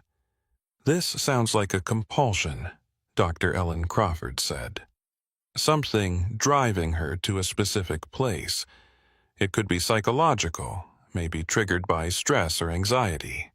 But without talking to Rebecca, it's impossible to know what was really going on in her mind. Could it be related to her disappearance? Almost certainly. If she was experiencing intrusive thoughts or compulsions strong enough to drive 90 miles to a remote location, that's significant. But again, I can't diagnose without meeting her. The notebook gave us insight into Rebecca's state of mind, but it didn't tell us where she was now. On July 15th, exactly 1 month after Rebecca was last seen, we got a call that changed everything. A woman named Patricia Holmes contacted us. She lived in a small town called Elk City, about 40 miles southeast of Lowell. She said she'd seen something that might be related to our case. "I was at the Elk City Cemetery last week, visiting my mother's grave," Patricia said. "I saw a woman there I'd never seen before. She was standing in front of one of the old graves, just staring at it. I didn't think much of it at the time, but then I saw the news about the missing woman from Clearwater. I think it might have been her." "When was this?" I asked. "July 9th, Thursday afternoon." I felt my heart skip a beat. July 9th was almost a month after Rebecca was last confirmed seen. If this sighting was real, it meant Rebecca had been alive and in the area for weeks. What was she doing? Just standing there. I watched her for a few minutes because it seemed strange. She wasn't putting flowers down or anything, just standing there looking at the gravestone. "Did you talk to her?" "No, I went to my mother's grave, which is on the other side of the cemetery. When I left, maybe 20 minutes later, she was gone." "Can you show me which grave she was looking at?" James and I drove to Elk City that afternoon. The cemetery was small, maybe 100 graves, mostly old. Patricia met us there and walked us to the grave Rebecca had been standing at. It was an old headstone, weathered and hard to read. The name carved into it was Mary Catherine Garrison, 1892 to 1934. I felt a chill run down my spine. "Garrison," James said. "Same last name as Rebecca." We took photos of the headstone and ran the name. Mary Catherine Garrison had died in 1934 at age 42. According to death records, she had drowned in the North Fork of the Clearwater River. I called Rebecca's father immediately. "Thomas, did you have any family in Idaho in the early 1900s?" "I don't think so. My family's from Montana originally. We didn't move to Idaho until the 1960s.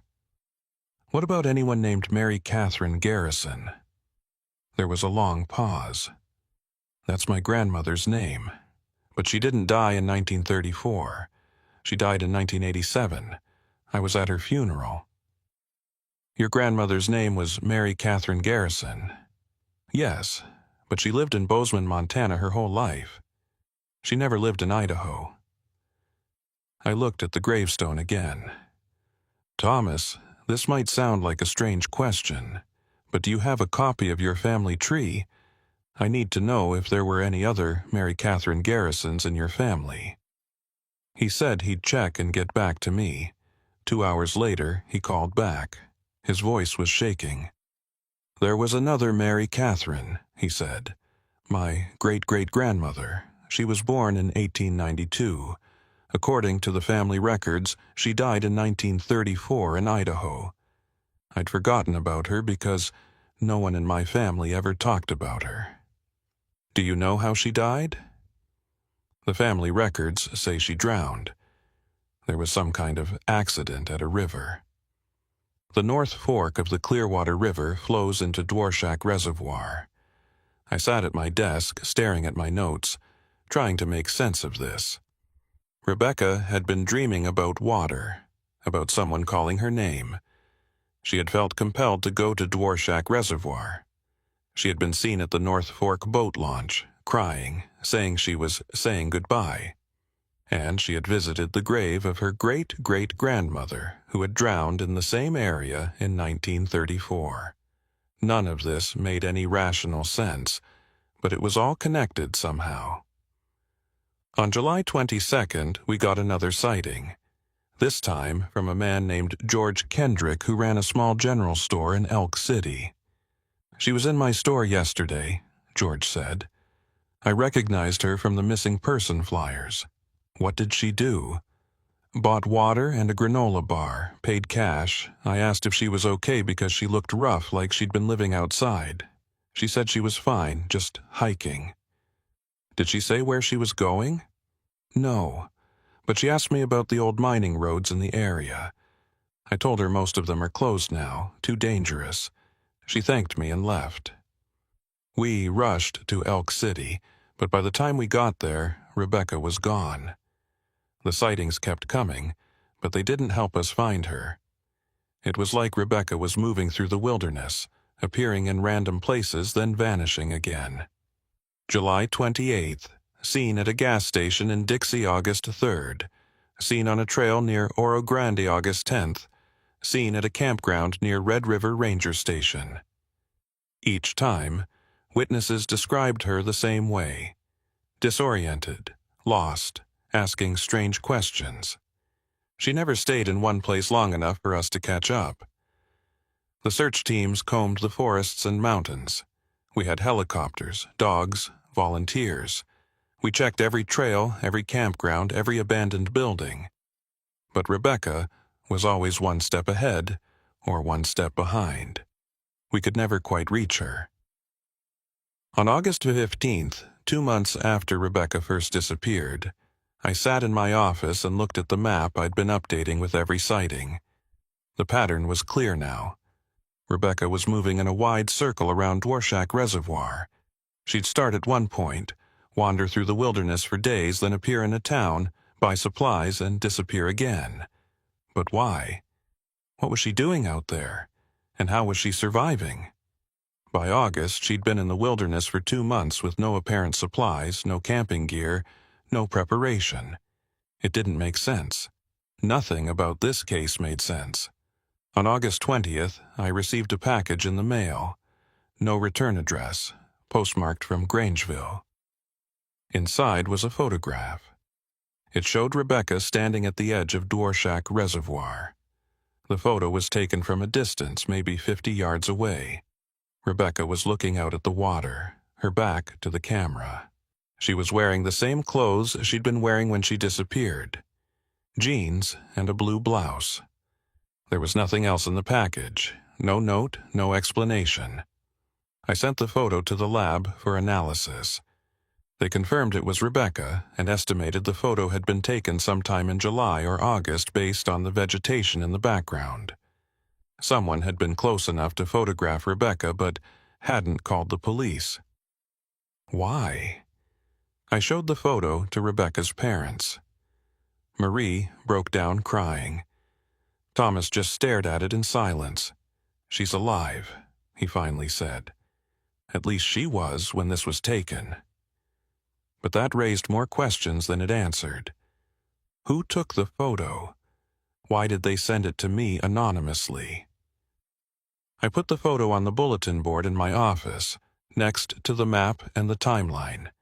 I stared at it for hours, trying to see something that would help me understand. On August 25th, we got our most detailed sighting yet. A couple named Mark and Jennifer Davis had been camping at Dworshak Reservoir. They called to report that they'd spoken with Rebecca at length.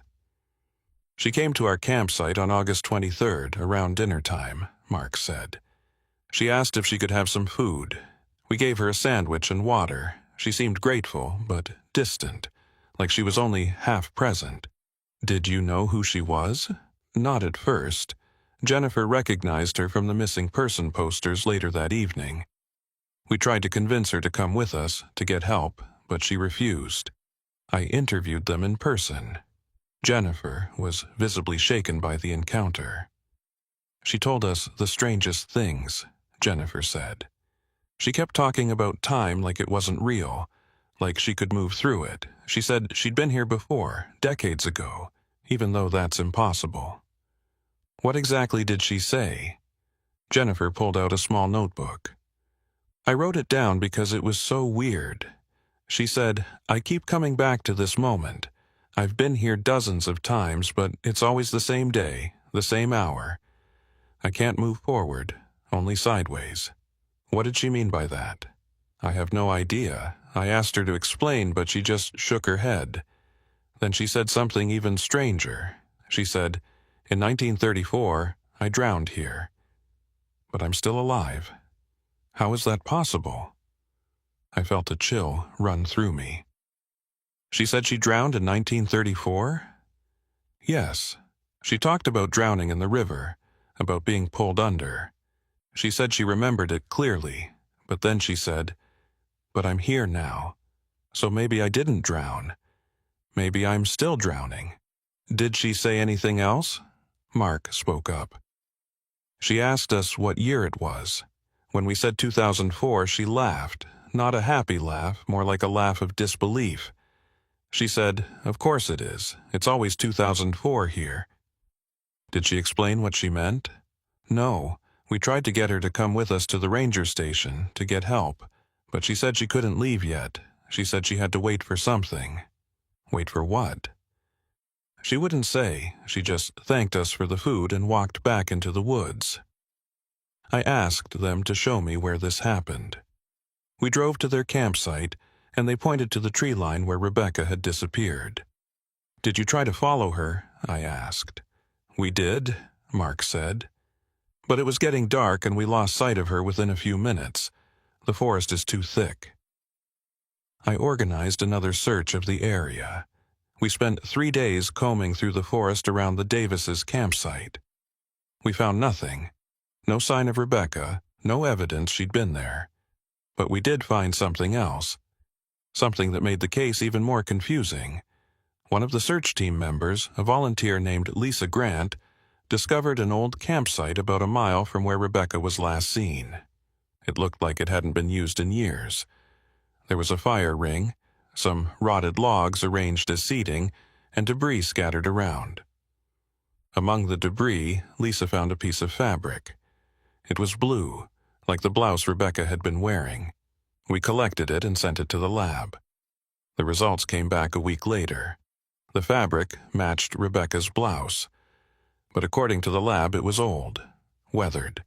The analysis suggested it had been exposed to the elements for years, not weeks or months.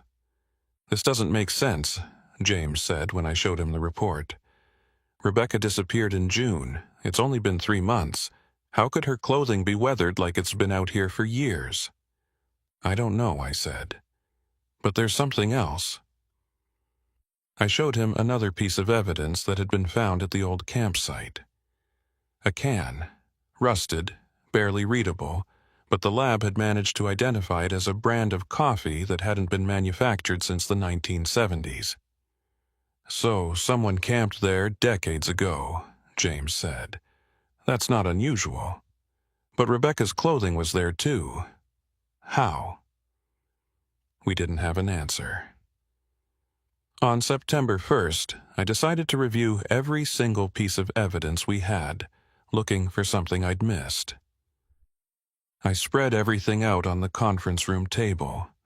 Photos, witness statements, timelines, Rebecca's notebook, the piece of fabric, lab reports, and that's when I saw it.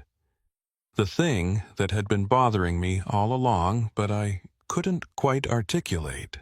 The witnesses who had seen Rebecca described her wearing the same clothes every time. Blue blouse, jeans. The same outfit she'd been wearing when she left her apartment in June. But she'd been seen dozens of times over 3 months. Had she been wearing the same clothes for 3 months straight? No laundry, no changes, nothing? I pulled up the photos from various sightings. In each one where you could see Rebecca clearly, she was wearing the same thing. Same blue blouse, same jeans, same appearance. But here's what made my blood run cold. In every photo, in every sighting, Rebecca looked exactly the same. Not just her clothes, but her hair, her appearance, everything. No tan despite being in the wilderness all summer. No visible dirt or wear on her clothes. No weight loss despite allegedly living off the land for months. She looked exactly the same in August as she had in June. I called Dr. Crawford, the psychologist. "Is it possible for someone to survive in the wilderness for 3 months without showing any physical signs of it?" I asked. "Highly unlikely," she said. "Even with survival skills, you'd see weight loss, sun exposure, wear and tear on clothing. The human body can't maintain itself perfectly without proper nutrition and shelter. What if someone was helping her, bringing her supplies? Then why all the sightings of her appearing lost and confused? And why wouldn't she just leave with whoever is helping her? Good questions. No good answers. On September 10th, 4 days before the official search was scheduled to be called off due to lack of leads, I got a call from a hiker named Rachel Morrison. "I saw her," Rachel said, "today at Dworshak Reservoir." I grabbed my keys. "Where exactly?" "The North Fork boat launch.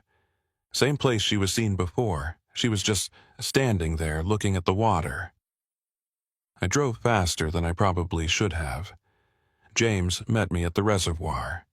We rushed to the boat launch. No one was there. Rachel was waiting for us. "She was here 15 minutes ago, I swear." "Did you talk to her?" "I tried. I called out to her. She turned and looked at me, but it was like she didn't see me, like she was looking through me. Then she just walked away into the forest." "Which direction?" Rachel pointed. "That way, toward the North Fork Trail." We ran. The trail was rough, winding through dense trees. We searched for an hour, calling Rebecca's name. Nothing. As the sun started to set, we had to give up. James was frustrated. I was exhausted. "It's like she's a ghost," James said as we walked back to our cars. "She's here, but she's not. We can never quite reach her." That night, I couldn't sleep. I kept thinking about what Rebecca had told Mark and Jennifer Davis. About time not being real, about coming back to the same moment, about drowning in 1934 but still being alive. It was nonsense, it had to be nonsense. But what if it wasn't? What if Rebecca really believed she had drowned in 1934? What if that's why she kept coming back to the reservoir, to the place where her great-great-grandmother had died? I pulled up the death certificate for Mary Catherine Garrison. She had drowned on June 15th, 1934. June 15th. The same date Rebecca disappeared in 2004. 70 years to the day. I stared at the dates, my mind racing. Was it a coincidence? It had to be a coincidence. But nothing about this case felt like a coincidence. I started researching Mary Catherine Garrison. There wasn't much information available. She had lived in a small logging community near the North Fork. She had been married, had 2 children. On June 15, 1934, she had gone to the river to wash clothes and never came home. Her body was found 3 days later, caught in the rocks downstream. Accidental drowning, the death certificate said, but there was a newspaper article from a local paper, archived at the county library. I drove there first thing in the morning and requested it. The article was brief, written in the style of 1930s journalism. But one paragraph caught my attention. Witnesses reported that Mrs. Garrison had been behaving strangely in the days before her death. She told neighbors she had been having vivid dreams of drowning and felt compelled to go to the river.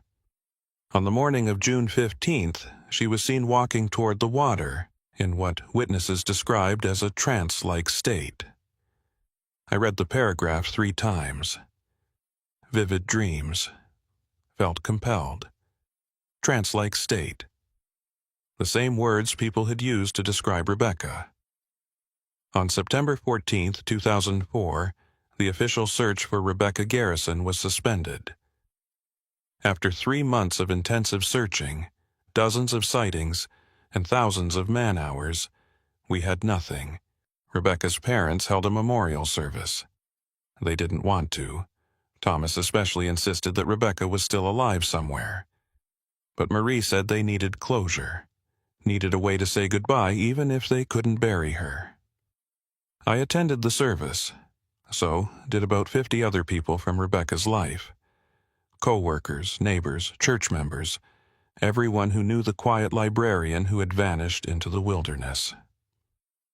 Reverend Hayes gave the eulogy. He talked about Rebecca's kindness, her dedication, her quiet faith. He said he believed she was at peace now, wherever she was. I wasn't so sure. The case officially went cold on October 1st, 2004. I kept it on my desk for another month, going through the evidence, looking for something we missed, but eventually I had to let it go. Other cases needed my attention. Missing persons who might still be found, families who needed answers I could actually give them. I put the Rebecca Garrison file in a box and sent it to storage. But I never forgot it. Years passed. I checked the file periodically, hoping for new information. Every few months someone would call with a sighting. Rebecca at a gas station, Rebecca on a trail, Rebecca standing by the water. We'd investigate. We'd search. We'd find nothing. The sightings became less frequent. By 2006, they had stopped completely. Rebecca Garrison had vanished as mysteriously as she had lived those last few months. In 2008, 4 years after Rebecca disappeared, I got a call from a ranger at Dworshak Reservoir. "I found something you might want to see," he said. I drove out there. The ranger, a different one than I'd worked with in 2004, led me to the North Fork boat launch. "We were doing shoreline cleanup," he said. "Found this wedged between some rocks." It was a bottle, a glass bottle with a cork stopper. Inside was a piece of paper. We carefully removed the cork and extracted the paper. It was wet, but readable. The message was written in blue ink. I understand now. Time isn't a line, it's a circle. I keep coming back to this moment, this place. Every June 15th, I'm here. I've been here for 70 years. I'll be here for 70 more, unless I can break the pattern. But I don't know how. Tell my parents I'm sorry. Tell them I didn't mean to leave. I just couldn't stay. R.G. The handwriting matched Rebecca's. I sent the note to the lab for dating. The paper was recent, manufactured sometime in the early 2000s. The ink was standard blue ballpoint pen, but the note had been in that bottle for years. The ranger confirmed that section of shoreline had been cleaned just 2 years prior, and the bottle definitely wasn't there then. So, Rebecca had put it in the water sometime between 2006 and 2008, which meant she had still been alive 2 years after the search ended, or had been alive. Past tense. I showed the note to Rebecca's parents. Thomas had aged visibly in the 4 years since Rebecca disappeared. Marie looked like she hadn't slept well in just as long. "What does it mean?" Marie asked. "Time is a circle? Every June 15th? "I don't know," I said honestly, but I had a theory. I didn't want to share it with them because it sounded insane, but I couldn't ignore it anymore. Rebecca believed she was caught in some kind of loop, that every June 15th she was pulled back to Dworshak Reservoir, to the place where her great-great-grandmother had drowned 70 years earlier. It wasn't possible. It couldn't be possible. But how else did you explain the timeline? The sightings that made no sense? The clothing that never changed? The way Rebecca seemed to exist outside normal time? In 2010, 6 years after Rebecca disappeared, I retired from the police force. The Rebecca Garrison case was one of many I'd worked over my career, but it was the one that haunted me. Before I left, I went through the file one more time. I made copies of everything and took them home with me.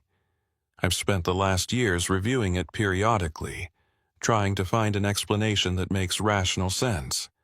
I've never found one. Here's what we know for certain.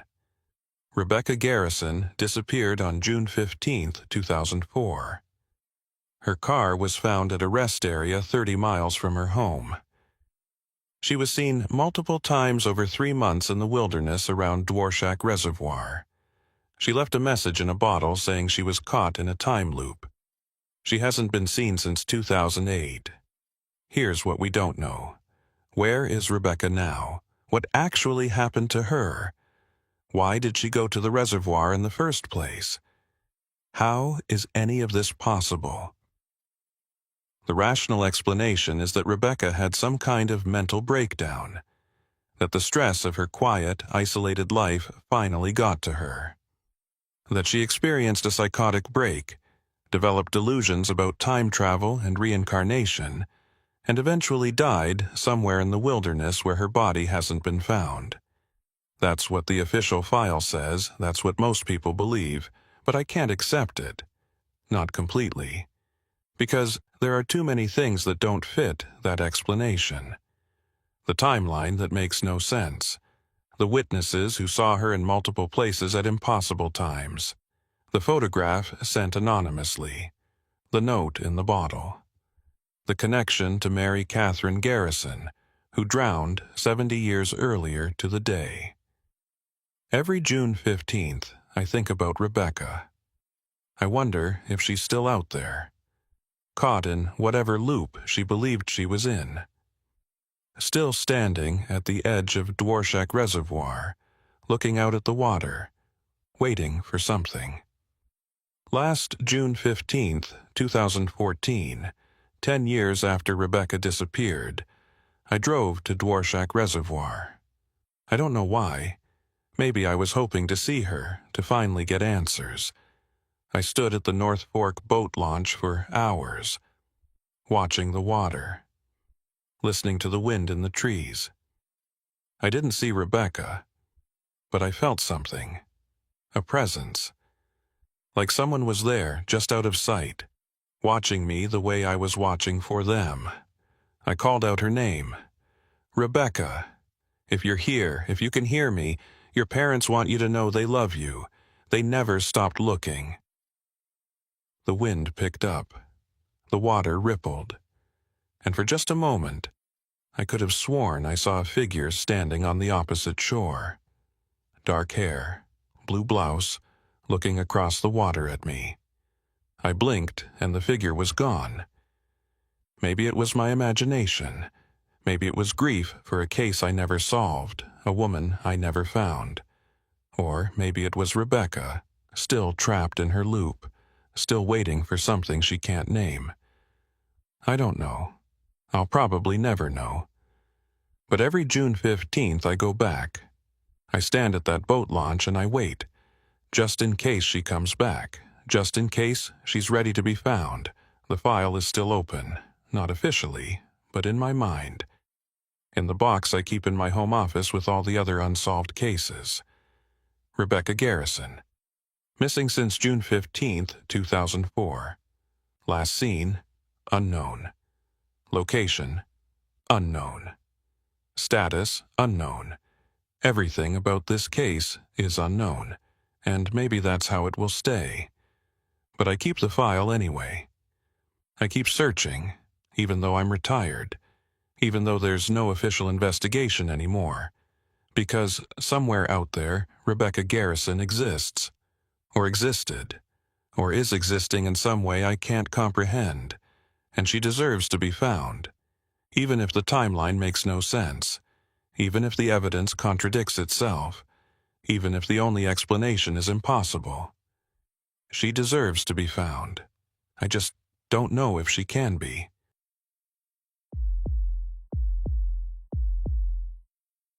My name is James Whitman, and I've been working homicide and major crimes for 16 years. In that time, I've learned to trust my instincts. When something feels wrong, it usually is wrong, even if I can't immediately explain why. This case felt wrong from the very beginning. It started with something small, something that shouldn't have mattered at all. A routine break-in at a house on Elm Street. The homeowner, a man named Richard Holloway, called it in on September 3rd, 2009. He'd been out of town for the weekend and came home to find his back door forced open. Normally, a break-in wouldn't come to me. That's patrol work, maybe a detective if it's part of a series. But this one landed on my desk because of what the responding officer wrote in his report.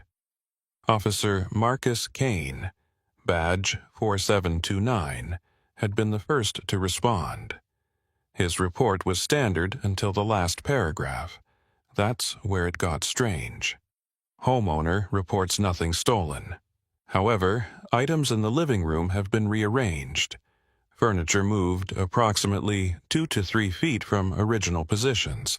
No apparent motive. Homeowner extremely disturbed by this. Requests follow-up investigation. I read that paragraph 3 times. Items rearranged, but nothing stolen. That was unusual, but not unprecedented. Sometimes burglars get interrupted. Sometimes they're looking for specific items and move furniture to check hiding spots. But something about Officer Kane's wording bothered me. Homeowner extremely disturbed. Not worried, not upset. Disturbed. I called Richard Holloway and asked if I could come by to talk. He agreed immediately. Holloway was in his mid-50s, a high school teacher. Lived alone, divorced, no kids. He met me at his door, looking exhausted, like he hadn't slept in days. "Thank you for coming," he said as he let me inside. "I know this probably seems like nothing, but I can't stop thinking about it." The living room looked normal to me. Couch against one wall, TV on the opposite side, coffee table in the middle. Everything clean and orderly. "Can you show me what was different?" I asked. Holloway pointed to the couch. This was 6 inches further from the wall. The coffee table was rotated 90 degrees. That chair, he gestured to an armchair in the corner, was facing the window instead of the TV. "Is it possible you're misremembering where things were?" "No." His voice was firm. "I've lived here for 8 years. I know exactly where my furniture goes. I'm particular about it." "And nothing was taken? Nothing disturbed elsewhere in the house?" "That's what makes it so strange. My bedroom is untouched. The office where I keep my laptop and important papers, nothing. The only room that was changed was this one." I looked around the living room again. Why would someone break in just to rearrange your furniture? I don't know, but there's something else. Holloway walked to the coffee table and picked up a photo album that had been sitting there. This was open when I got home. Open to a specific page. He showed me. It was a photo from what looked like the 1970s or early 80s, a family portrait. A couple with a young boy, maybe 7 or 8 years old. "Who are they?" I asked. "I have no idea. This isn't my photo album." I felt a chill run down my spine. "What do you mean it's not yours?" "I've never seen this album before. It's not mine. Someone brought it here and left it on my coffee table." I put on gloves and examined the album carefully. It was old, the kind with sticky pages and plastic covers. The photos inside were all from the same era, late 70s to early 80s. Different families, different locations, but all clearly from the same general time period. "You're absolutely certain this doesn't belong to you? Maybe it was your parents' bagasse or left here by a previous owner." "Detective, I know what I own. This album was not in my house before I left for the weekend." I bagged the album as evidence and took photos of the room. As I was finishing up, Holloway said something that stuck with me. "Do you believe in messages, Detective? Like someone is trying to tell you something but you don't understand the language?" "What do you mean? This feels like a message." The furniture moved, the album left open to that specific photo. Someone is trying to communicate something. I just don't know what. I told him I'd look into it and left. Back at the station, I logged the photo album into evidence and started running checks. The break-in at Holloway's house was clean. No fingerprints except his own. The back door lock had been jimmied, simple and professional. Whoever did this knew what they were doing. I sent the photos from the album to our records department to see if they matched anyone in our database. The faces were too old, from decades ago, but it was worth a try. While I waited for results, I pulled up reports of similar break-ins in the area. Nothing matched. No other cases of someone breaking in just to rearrange furniture. 2 days later, on September 5th, I got another case. This time it was a missing person report. A woman named Helen Martinez, age 37, hadn't shown up for work at the grocery store where she worked as a manager. Her assistant manager filed the report after Helen failed to answer calls and didn't show up for 2 consecutive shifts. I went to Helen's apartment. The landlord let me in. The place was immaculate, everything in order. Helen's car was in the parking lot. Her purse was on the kitchen counter. Her phone was on the nightstand, turned off. Everything suggested Helen had left voluntarily, taking nothing with her.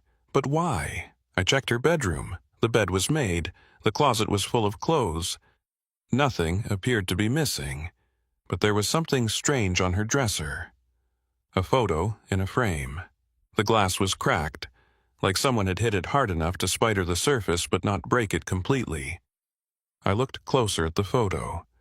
It showed Helen with a man and a young girl, maybe 4 years old. They were standing in front of a house, smiling. A family portrait. I asked the landlord if he knew who the man and girl were.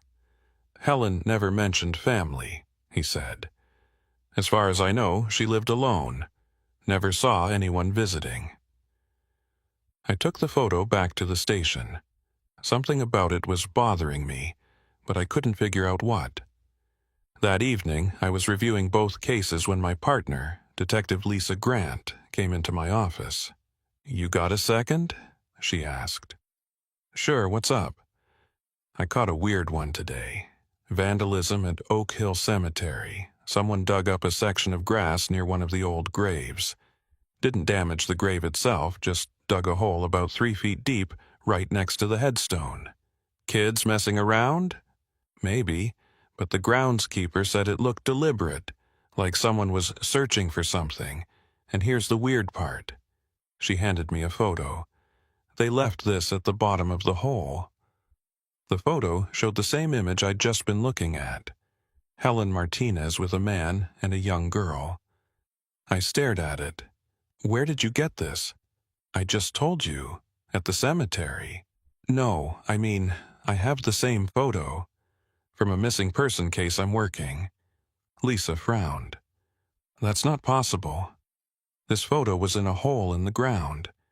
It's been there for a while. The paper is water-damaged and dirty." I showed her the photo from Helen's apartment. They were identical. Same people, same pose, same background, except one was framed and cracked, and the other was water-damaged and found buried in a cemetery. "What the hell is going on?" Lisa said. I didn't have an answer. Over the next week, 3 more incidents were reported. September 8th, a man named Thomas Garrett called to report that someone had broken into his storage unit and removed a single box. Only one box, leaving behind tools, furniture, and other valuable items. The box contained old family photos from the 1980s. September 10th, a woman named Sandra Mills reported finding her childhood dollhouse in her attic rearranged. The miniature furniture had been moved around, and a small photograph had been placed inside. The photo showed a family she didn't recognize. September 12th, a break-in at the county records office. Nothing stolen except one file from the archives. The file was a death certificate from 1983 for a child named Emily Brennan, age 4. I sat in my office staring at the evidence board I'd started. 5 incidents in 10 days. All seemingly unrelated. All with strange details that didn't quite make sense. Richard Holloway's rearranged furniture and mysterious photo album. Helen Martinez missing, with a photo of people we couldn't identify. A hole dug in a cemetery with an identical photo. Thomas Garrett's stolen box of photos. Sandra Mills' dollhouse rearranged with another mystery photo. A stolen death certificate for a child from 1983. I pulled up the death certificate we'd gotten a copy of before it was stolen. Emily Brennan, age 4, died on September 15, 1983. Cause of death: accidental drowning. Parents: Robert and Claire Brennan. Address: 4521 Maple Street. Maple Street. That was 3 blocks from Richard Holloway's house on Elm Street. I checked property records. In 1983, the house at 4521 Maple Street had been owned by Robert and Claire Brennan. They'd sold it in 1984, a year after their daughter died. I tried to find the Brennans now. Robert had died in '97. Claire had remarried and moved to Oregon. I called her. "Mrs. Brennan, my name is Detective James Whitman. I'm calling about your daughter, Emily." There was a long silence on the other end. "Why?" she finally asked. Her voice was tight, controlled. "We've had some unusual incidents in the area where you used to live. I'm trying to understand if there's a connection." "What kind of incidents?" I explained about the break-ins, the photos, the rearranged furniture. I didn't mention the stolen death certificate. That's impossible," Claire said. "Emily died 26 years ago. Why would anyone be doing these things now?" "I don't know, but I'm trying to find out. Can you tell me anything about the days before Emily's death? Anything unusual?" "It was an accident. Emily wandered away from the yard while I was inside. She fell into a neighbor's pond. By the time we found her, her voice broke. It was ruled accidental. There was nothing suspicious about it." "I understand. I'm sorry to bring this up, but did anything strange happen in the weeks after?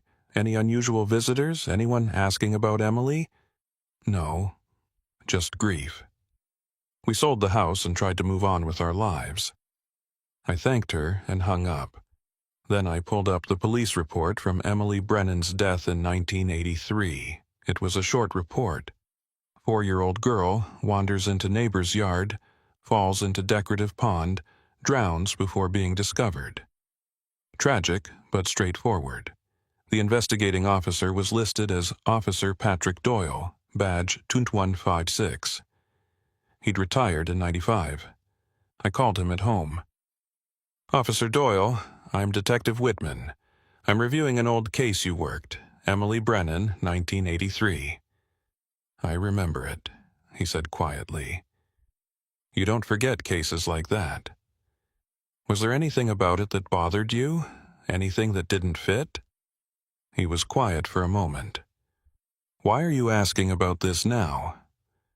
"We've had some incidents that might be connected. I'm trying to understand if there's a pattern."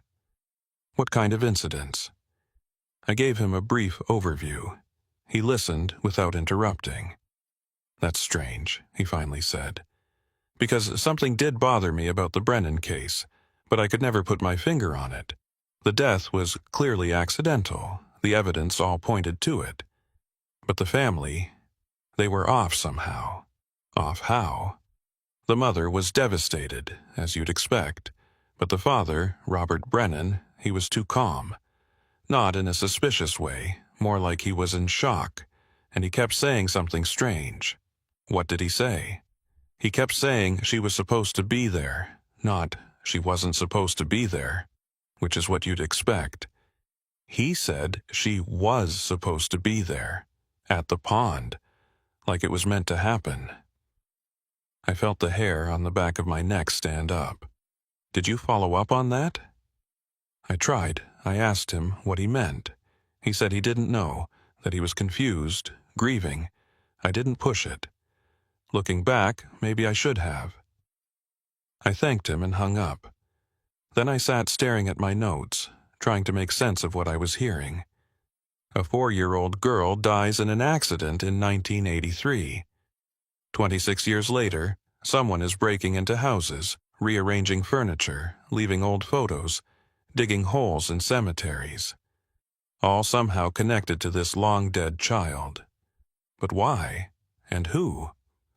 On September 15, 2009, exactly 26 years after Emily Brennan's death, I got a call that changed everything. A body had been found at Oak Hill Cemetery. Not buried, but lying on the ground next to the same grave where the hole had been dug.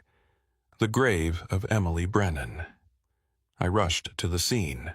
The cemetery was cordoned off. Crime scene techs were already processing the area. The victim was Helen Martinez, the missing woman from the grocery store. She was lying on her back, arms at her sides, eyes closed.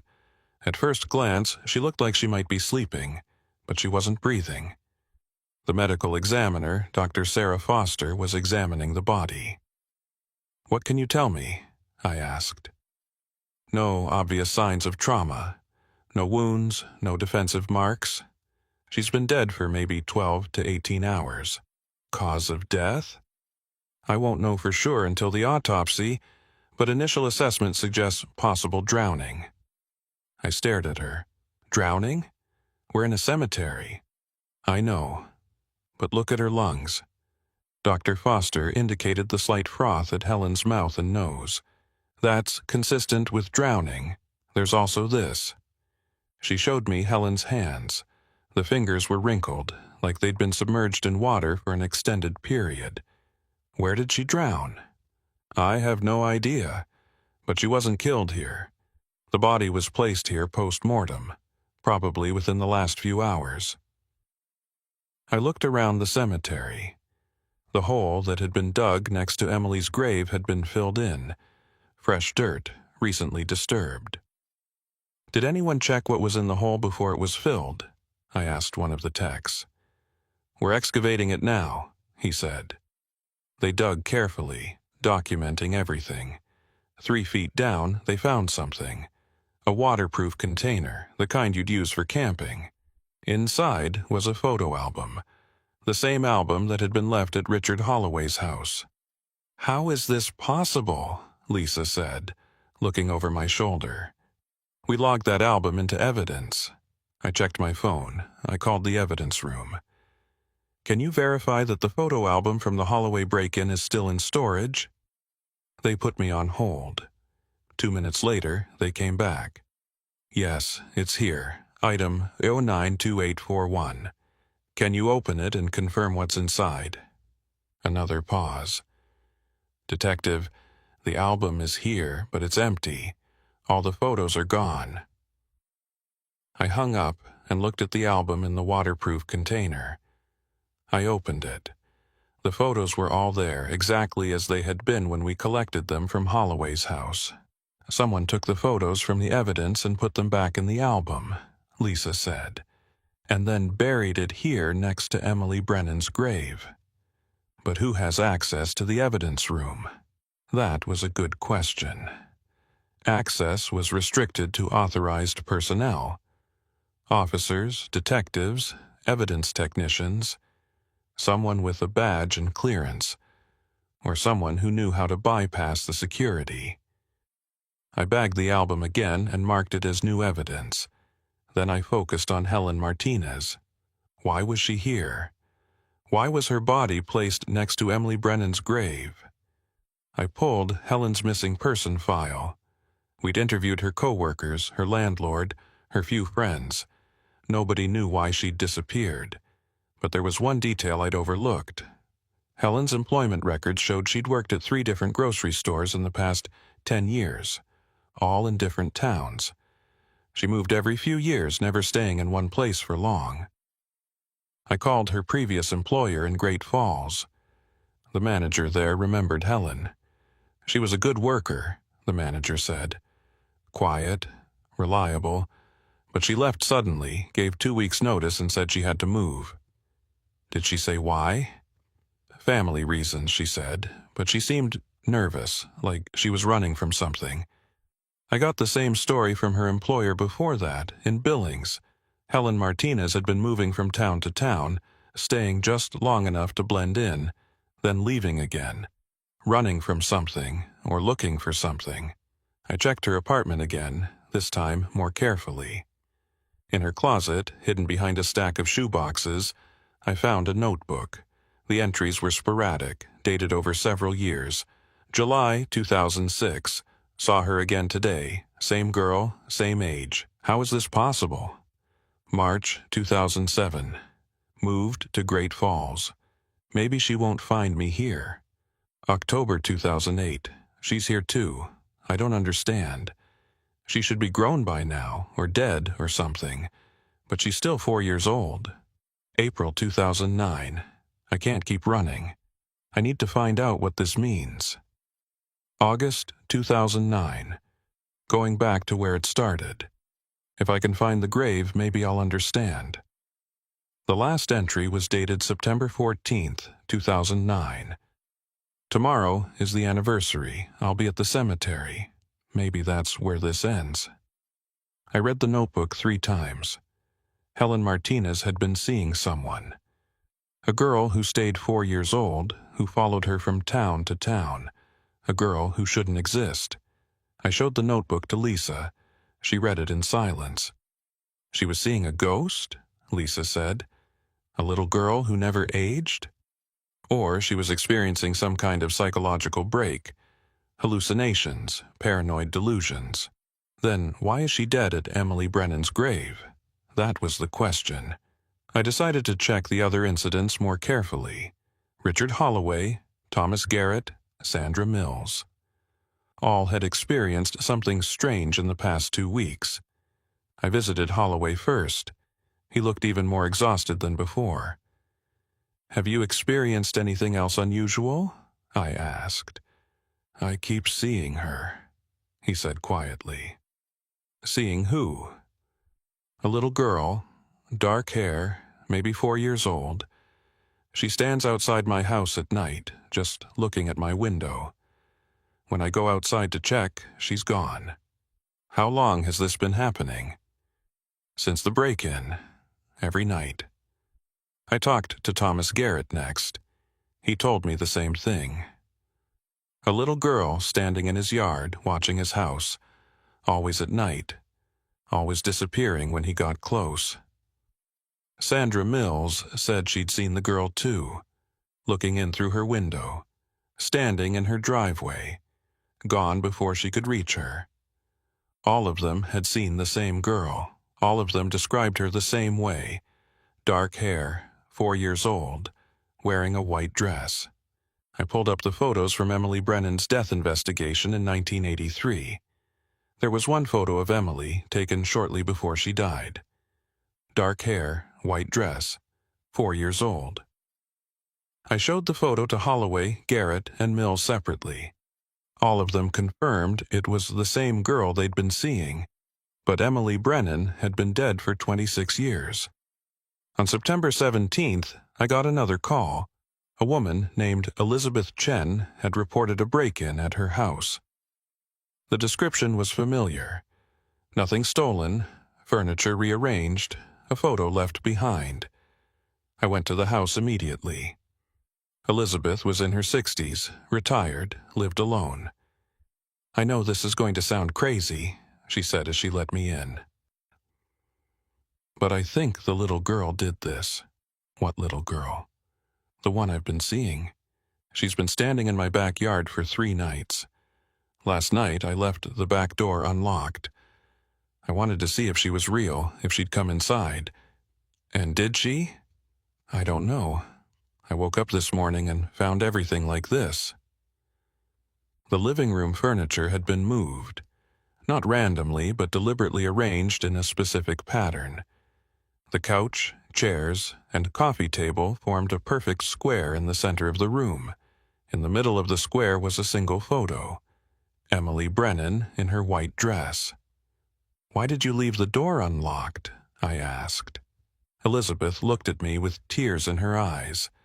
"Because I knew her. 30 years ago, I was Emily's babysitter. I was supposed to watch her the day she died, but I called in sick. If I had been there, she might not have wandered into that pond." I felt a chill run through me. "You blame yourself for her death?" "I've blamed myself for 26 years, and now she's back. She's been watching me. I thought if I let her in, if I faced what I did, maybe she'd leave me alone. Did you tell anyone else about this? About being Emily's babysitter?" No, I moved away after it happened. I couldn't face the Brennans. I've carried this guilt my whole life. I started checking backgrounds on the other victims. Richard Holloway had lived in the same neighborhood as the Brennans in 1983. He'd been 15 years old at the time. I pulled his school records and found something interesting. In the fall of 1983, just weeks after Emily's death, Richard had been sent to the school counselor for behavioral issues. The counselor's notes were brief but telling. Student exhibits signs of trauma. Refuses to discuss incident. Mentions seeing things that aren't there. Recommended for further evaluation. The further evaluation never happened. Richard's parents had refused, according to the records. They'd moved him to a different school the following year. I called Richard and asked him about it. "I don't remember much from that time," he said. His voice was quiet, strained. "After Emily died, I couldn't sleep. I kept having nightmares. I'd see her standing in places she shouldn't be. My parents thought I was making it up for attention." "What kind of places?" "In my room, at the foot of my bed, in the hallway, always just watching me. I'd wake up and she'd be there, and then she'd be gone. It went on for months." "Did you tell anyone what you saw?" "I tried. The counselor, my parents. Nobody believed me. Eventually, I learned to stop talking about it. The visions went away after we moved. Or I thought they did." "What do you mean?" "They came back. A few weeks ago, before the break-in. I started seeing her again, the same way I did when I was 15. Standing in my room, watching me, and then someone broke in and rearranged my furniture, and I knew it wasn't a coincidence." I made notes and moved on to Thomas Garrett. Thomas Garrett had been the Brennans' neighbor. His storage unit had contained photos from that era, but there was more to it than that. I found old property records showing that Thomas had sold his house in 1984, the same year the Brennans moved. He'd sold it for significantly less than market value, like he was desperate to leave. When I visited him to ask about it, he was reluctant to talk. "That was a long time ago," he said. "I don't like to think about it." "I need to understand what happened. Why did you leave so quickly after Emily's death?" He was quiet for a long moment. Then he said, "Because I couldn't live next to that pond anymore. Every time I looked at it, I saw her. That little girl, floating face down. I was the one who called 911 that day. I heard the screaming and looked over the fence, and there she was. That must have been traumatic. You don't understand. It wasn't just that day. It was after. For months, I'd hear splashing from the pond late at night. I'd go out to check, and there'd be nothing there, just still water.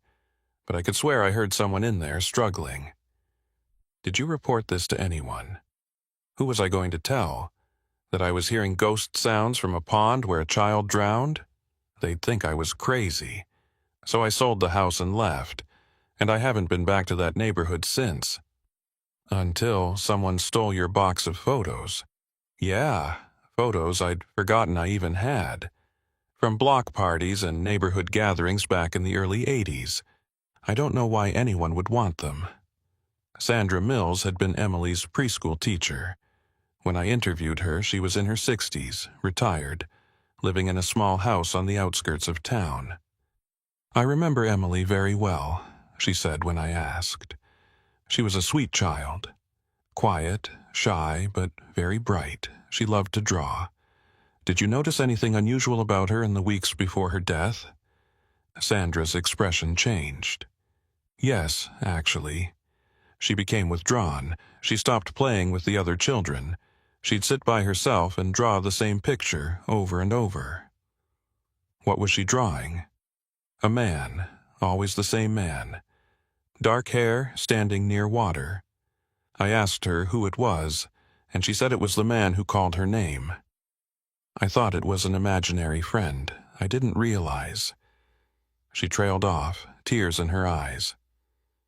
You couldn't have known, I said. But I should have. I should have told her parents. I should have asked more questions. Instead, I just let her keep drawing those pictures. And then she was gone.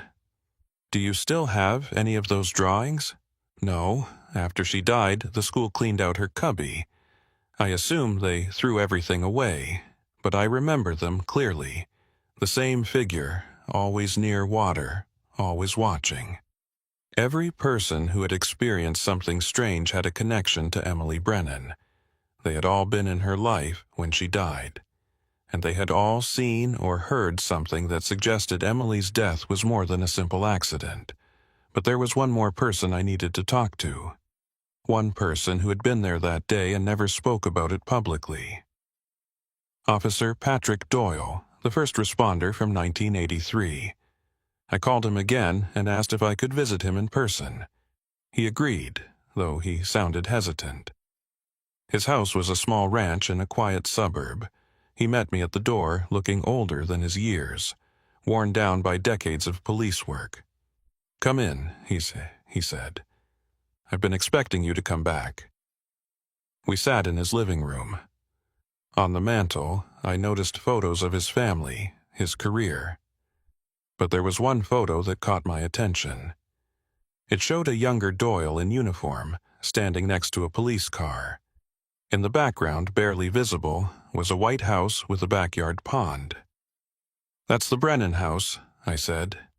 "Yes, that photo was taken about a week before Emily died. I didn't know it then, but I'd be back there soon, under very different circumstances. Tell me about that day. Everything you remember." Doyle took a deep breath. "I got the call at 4:17 p.m. Child in distress at 4521 Maple Street. I was 3 minutes away. When I arrived, there was a teenage girl performing CPR on a small body. Helen Caldwell, I later learned. She was crying, screaming for help." "Was Emily already dead?" "Yes.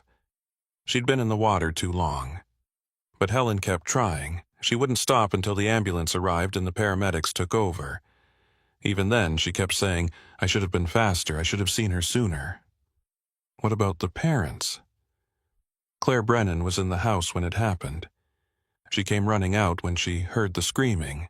The father, Robert, he arrived about 10 minutes later. He'd been at work." "You said in your report that Robert kept saying she was supposed to be there. Can you elaborate on that?" Doyle looked uncomfortable. "Yeah, it bothered me then, and it still bothers me now."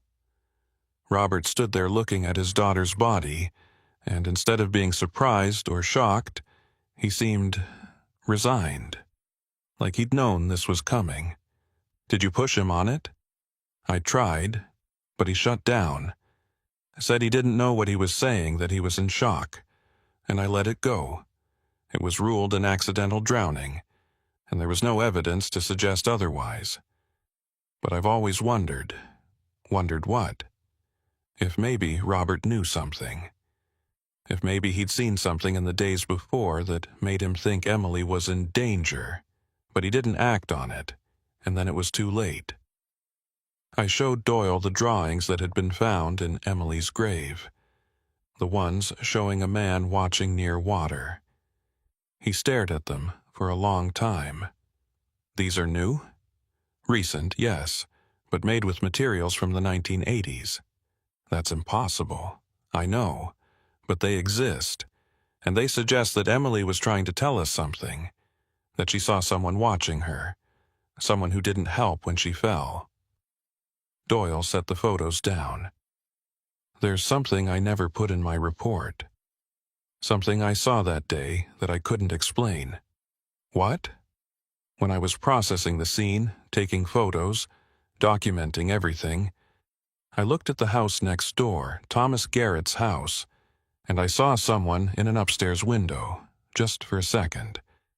A figure, watching. I assumed it was Garrett, but when I asked him later, he said he'd been at work when it happened. He didn't get home until after the ambulance left. Could it have been someone else? There was no one else in the house. Garrett lived alone. But I know what I saw. Someone was watching from that window. And Helen Martinez? I dug deeper into her background. It took days of searching, but I finally found it. Helen Martinez's birth name was Helen Caldwell. In 1983, she had been a teenager living on Maple Street, right next door to the Brennans. She had been the one who found Emily in the pond. She had pulled Emily's body from the water and tried to revive her. She had screamed for help while performing CPR on a 4-year-old girl who was already dead. That trauma had shaped her entire life. She'd changed her name, moved constantly, never staying anywhere long enough to form attachments. And then, 26 years later, she'd come back to face what had happened. But someone, or something, had been waiting for her. I arranged to have all the victims brought in for interviews. I wanted to understand what they knew, what they'd seen, what connected all of these incidents. But before I could conduct those interviews, something else happened. On September 20th, Richard Holloway called 911. He was hysterical. "She's in my house," he shouted. "The girl, she's inside. She won't leave." Officers responded within minutes. When they entered Holloway's house, they found him in the living room backed into a corner staring at the furniture. The furniture had been rearranged again, but this time it wasn't random. The pieces formed a specific scene. It was arranged exactly the way it had been in the Brennan house in 1983. I knew this because I'd pulled the crime scene photos from Emily's death. The living room layout in those photos matched what was now in Holloway's house. Someone was recreating the Brennan home, piece by piece, memory by memory. But who and why? I spent the next week investigating every angle I could think of. I re-interviewed everyone connected to Emily Brennan's death. I reviewed the original case file a dozen times. I searched for anyone who might have a motive to torment these people. Nothing made sense. On September 28th, I got a break. The lab results came back on the photo album that had been buried at Emily's grave. They'd found fingerprints. Most of them were old, degraded, impossible to identify, but one set was fresh, and they matched someone in our database, Claire Brennan, Emily's mother. I called Claire immediately. "Mrs. Brennan, I need to ask you something. Have you been back to Montana recently?" "No," she said. "I haven't been there in years." "Why? Your fingerprints were found on evidence connected to this case." "That's impossible. I haven't touched anything connected to Emily's death since we moved away." "When was the last time you saw that photo album? The one with family pictures from the early 80s? There was a long pause. "I threw that album away.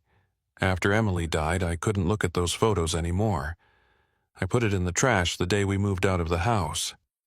"Do you know what happened to it after that?" "No, I assumed the garbage collectors took it." But somehow, that album had survived. Someone had kept it for 26 years, and now they were using it to send a message. I decided to visit the old Brennan house on Maple Street. The current owners were a family named the Johnsons. They'd lived there for 15 years. "Have you experienced anything unusual?" I asked them. Mrs. Johnson hesitated. "What kind of unusual?" "Anything out of place. Strange occurrences. People coming around asking about the house's history." "Well," Mr. Johnson said, "there was a man who came by a few months ago. He asked if he could look at the backyard. Said he used to live here as a kid and wanted to see it again." "Did he give you his name?" "No, he seemed harmless, so we let him walk around for a few minutes. He spent most of the time looking at the spot where the pond used to be." "Where the pond used to be?" "Yeah, the previous owners filled it in. After what happened with that little girl, I guess nobody wanted it there anymore." "What did this man look like?" They described a man in his 30s, average height, dark hair. Nothing particularly distinctive. "Did he say anything else?" just that he remembered Emily, the little girl who died. He said she'd been his friend. I asked them to call me if the man came back. Then I pulled property records and tried to figure out who might have lived in the area in 1983 who would have been a child then. The list was long, too long to investigate individually.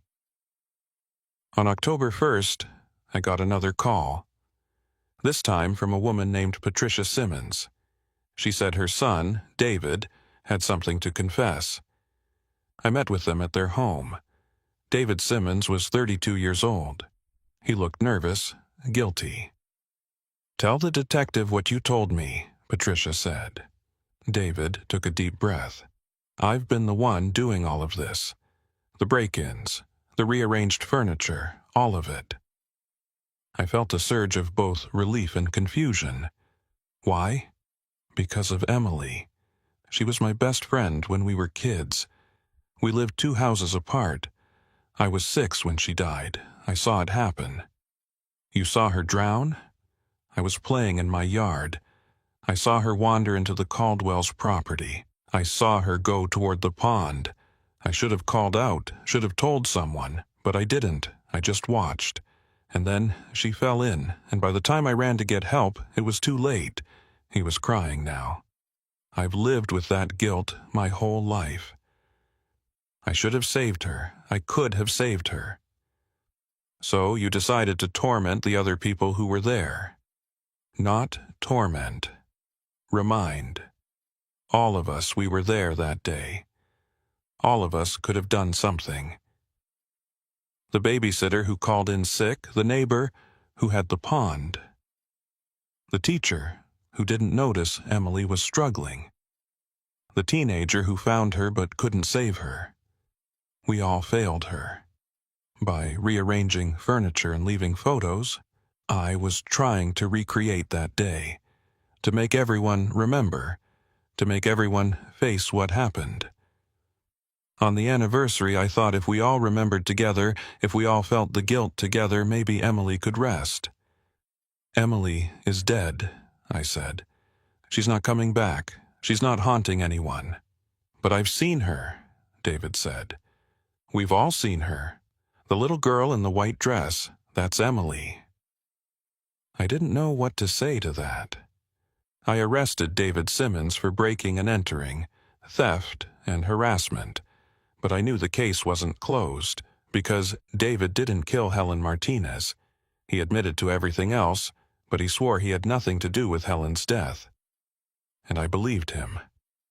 The autopsy results for Helen came back the next day.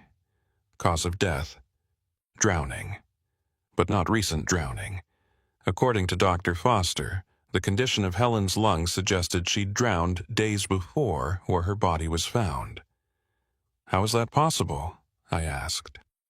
"She was seen alive after she disappeared." I can only tell you what the evidence shows. The water damage to her tissues, the specific deterioration of her lungs, all of it indicates she drowned several days before death. That doesn't make any sense. I know, but that's what the evidence says. I went back to the cemetery, to Emily Brennan's grave. I stood there in the fading afternoon light, trying to understand. 7 people connected to Emily's death in 1983. All of them had experienced something strange in September 2009. All of them had seen a little girl who looked like Emily. David Simmons had orchestrated most of it, but not all of it. Someone else was involved. Someone who had killed Helen Martinez in a way that didn't make medical sense. I knelt down and looked at the grave marker. Emily Brennan, 1979 to 1983. Beloved daughter. And then I noticed something I'd missed before. There was fresh dirt at the base of the marker. Not from the hole that had been dug and filled in. This was different. I called the groundskeeper. "Has anyone been here recently? Doing work on this grave?" "Not that I know of. Why?" "The dirt here looks disturbed." He came over to look. "That's strange. We haven't touched this grave in years." I got permission to excavate. We dug carefully, not wanting to disturb the actual grave. 3 feet down, we found something. A small box. Child-sized. Like a treasure chest a little girl might keep. Inside were drawings, crayon pictures done by a child. They showed a house, a family, a backyard with a pond. And they showed something else. In every picture, there was a small figure in the background. A man, watching, always watching. At the bottom of the box was a note written in a child's handwriting. He was there. He watched me fall. He didn't help.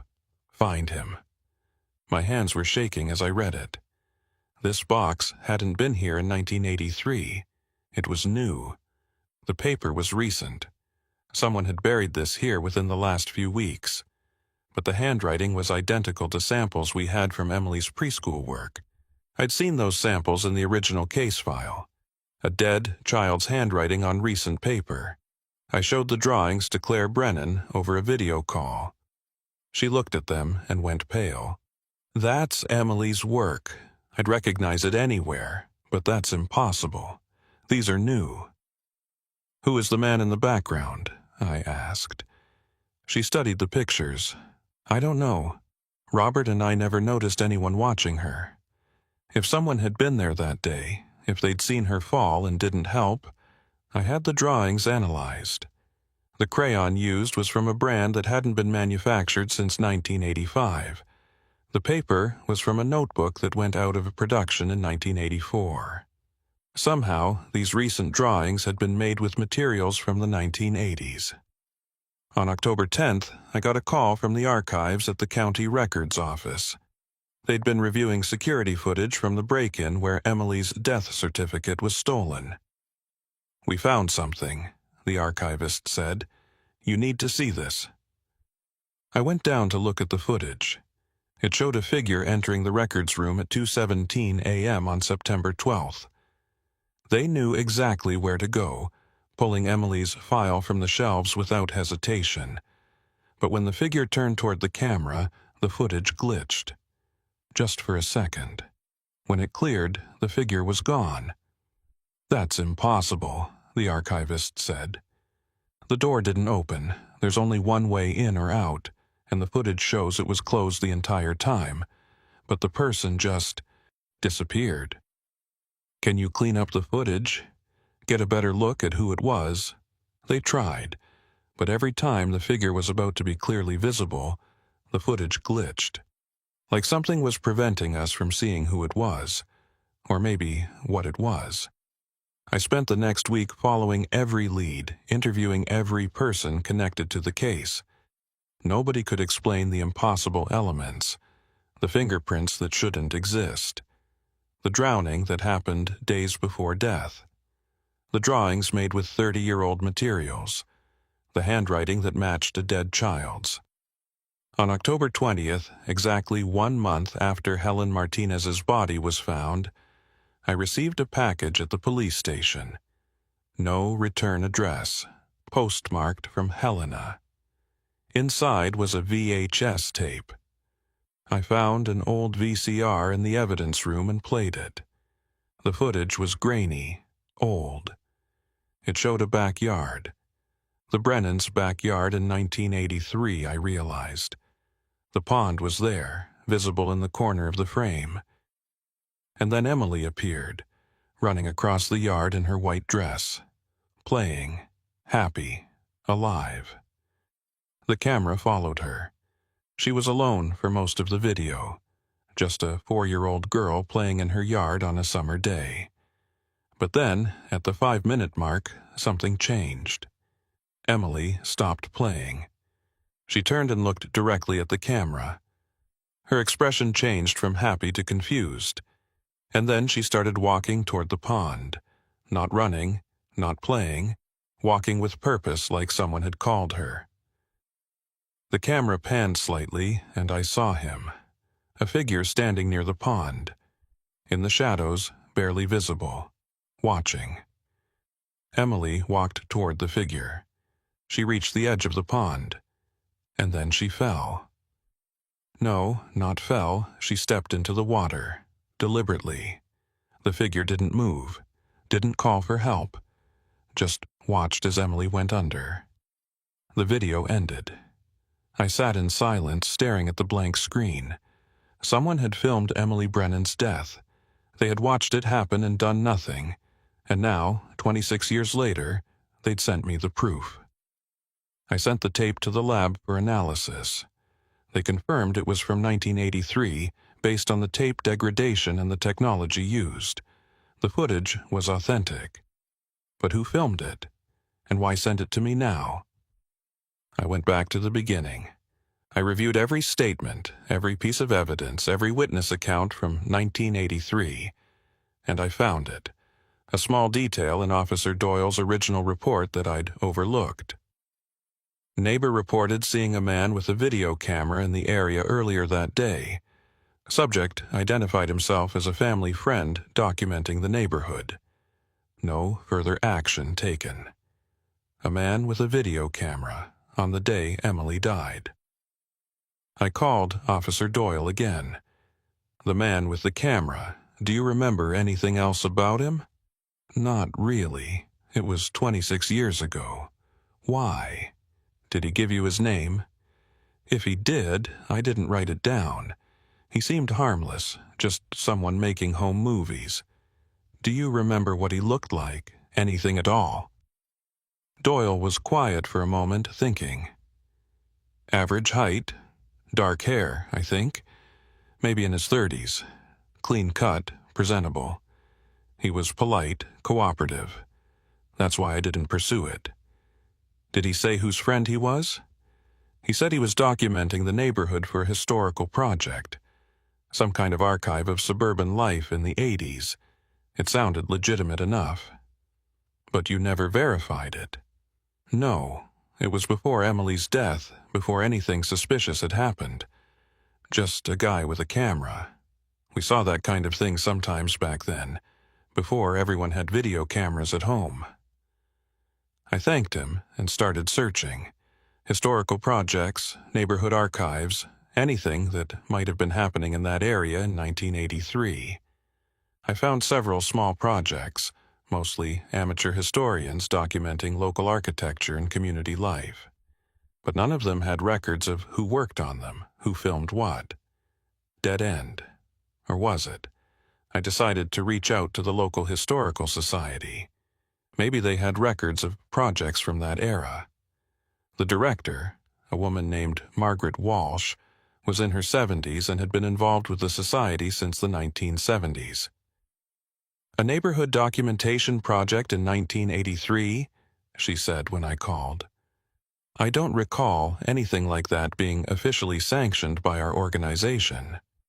Could someone have done it independently? Possibly. People did all kinds of personal projects back then.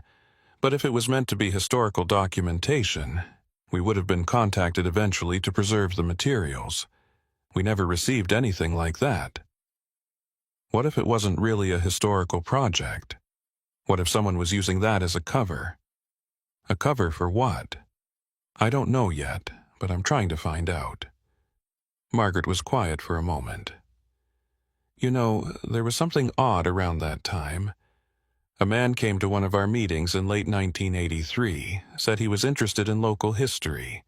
He asked a lot of questions about specific families in the area, wanted to know about their backgrounds, how long they'd lived there. Do you remember his name? No, I'm sorry. He only came to 1 or 2 meetings and then we never saw him again. What did he look like? Dark hair, average build, very polite, very interested, but there was something about him that made me uncomfortable. The way he asked questions, like he was looking for something specific. Did he ask about the Brennan family? I don't remember. This was 26 years ago, but he was particularly interested in Maple Street and the surrounding area. I felt a chill, the same area where Emily died. I pulled the visitor logs from Oak Hill Cemetery. Everyone who came to Emily's grave had to sign in at the office. I went through 26 years of logs.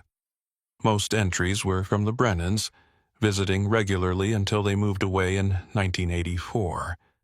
After that, a few scattered visits from people who had known Emily. But starting in 2008, 1 year before all of this began, there were new entries. Someone signing in every September 15th, the anniversary of Emily's death. The signature was illegible, but they always listed their relationship to the deceased as friend. I showed the signature to a handwriting expert. She compared it to every sample we had from people connected to the case. No match. But then she noticed something. "Detective, this signature changes over time. Look at the entries from 2008 compared to 2009. The handwriting is similar, but not identical.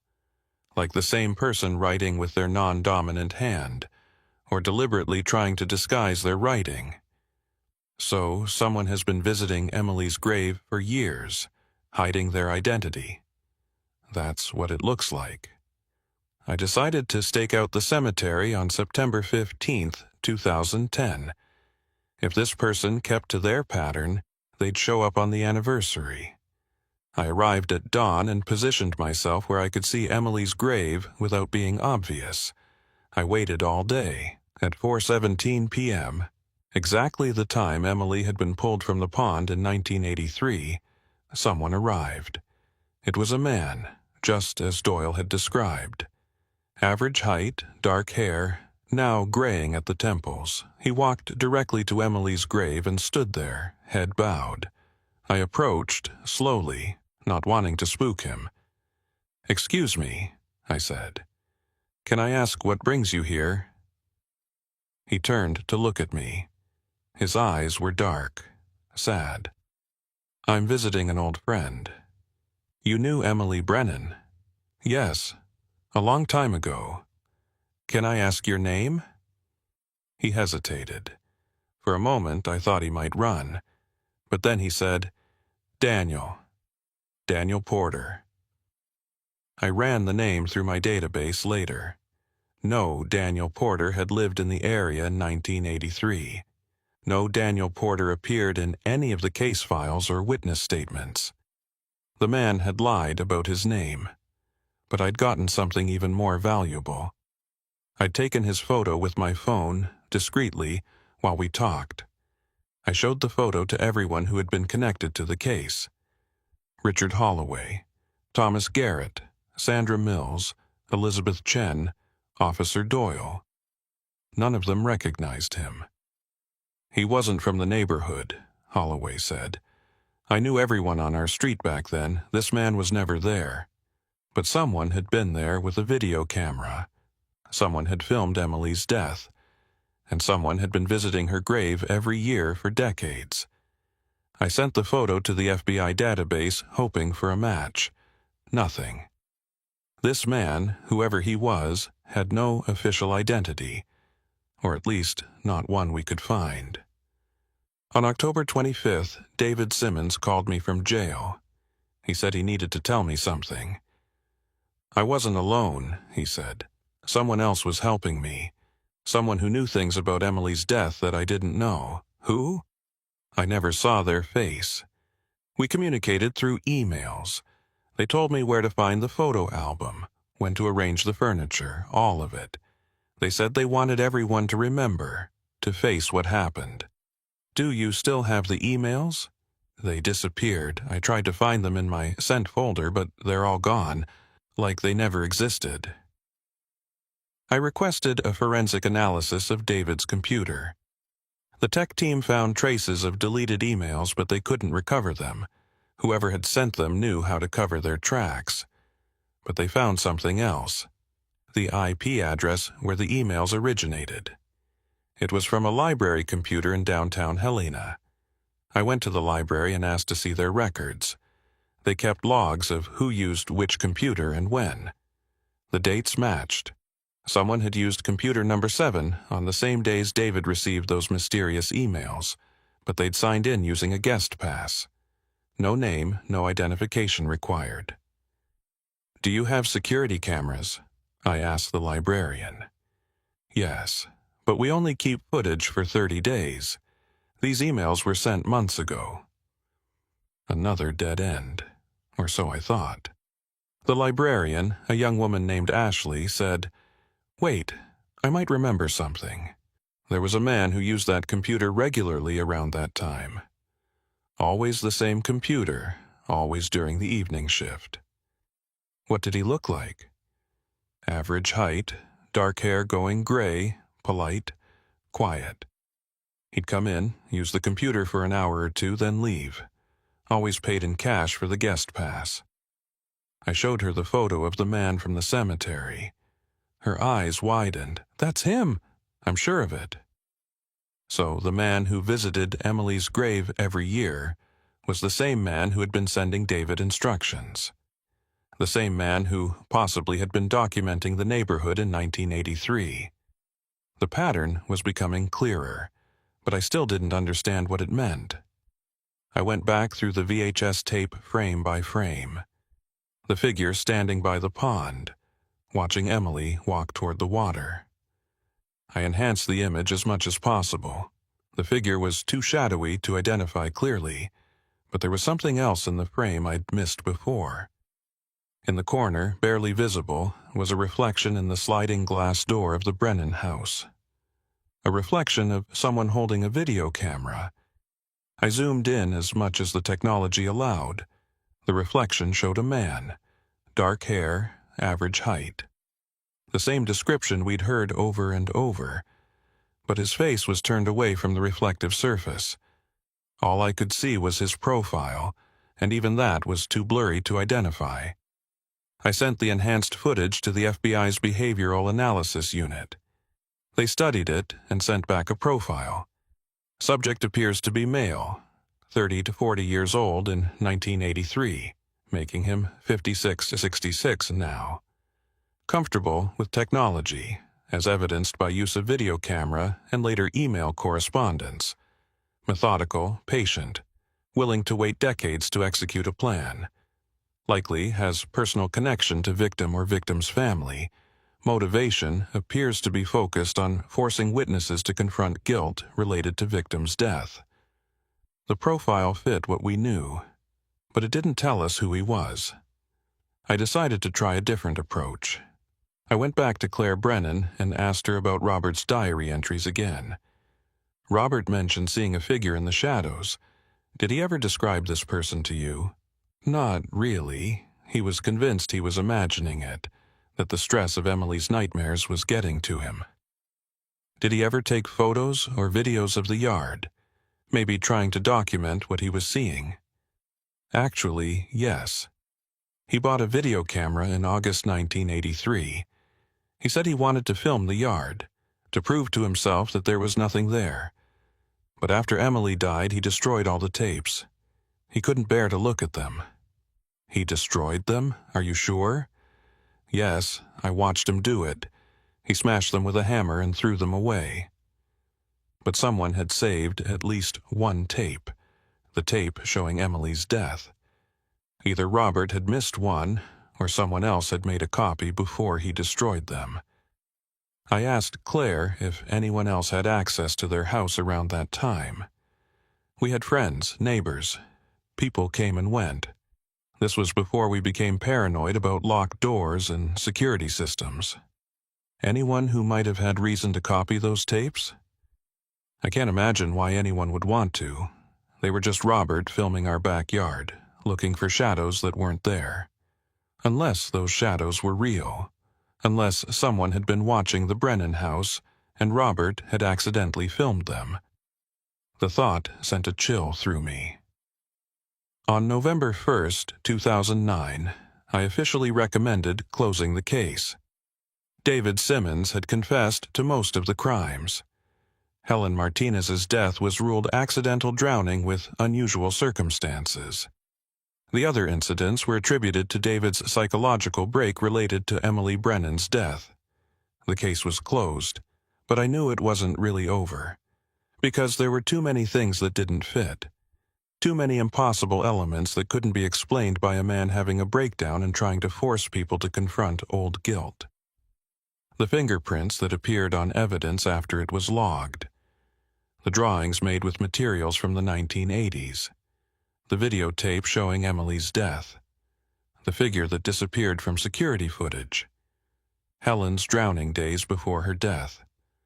The little girl in the white dress that multiple people saw. All of it pointed to something beyond a simple explanation. Something I couldn't write in an official report because it would sound insane. I kept my own file, separate from the official record. I documented every anomaly, every impossible detail, and I kept investigating quietly on my own time. In December 2009, I went back to the cemetery on the 15th. Not September 15th, but December 15th, 3 months after Emily's death anniversary. I sat at her grave from sunrise to sunset, watching, waiting. Nothing happened.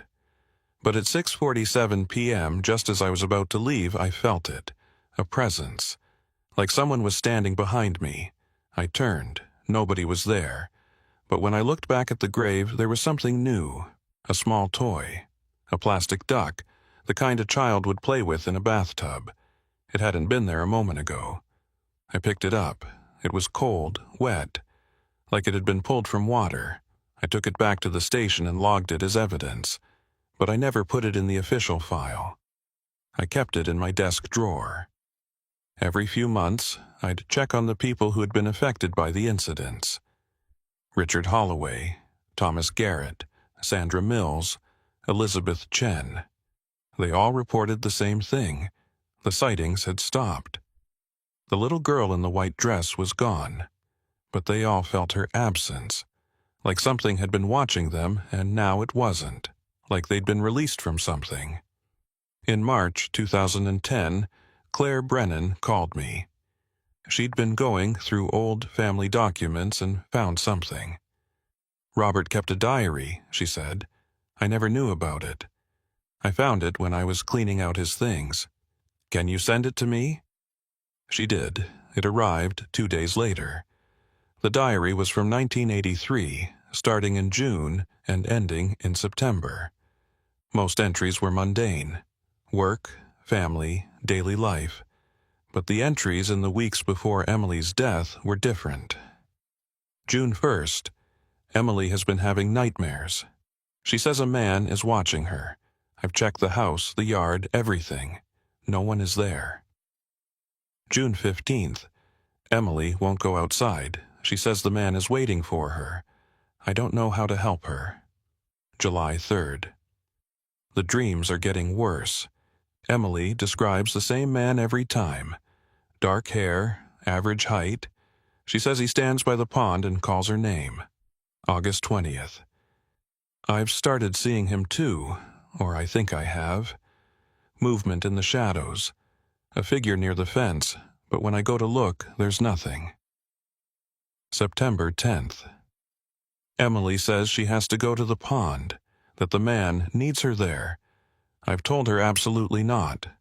I've forbidden her from going near that part of the yard. September 14th. Tomorrow is the day. Emily is certain of it. She says the man told her tomorrow is when it happens. I don't understand what she means. I'm going to keep her inside all day. The final entry was September 16th, the day after Emily died. She was supposed to be there. That's what Emily had been trying to tell us. It wasn't a nightmare. It wasn't imagination. Someone had been calling her. Someone had been planning this, and we didn't believe her. I read the diary 3 times. Robert Brennan had known something was wrong.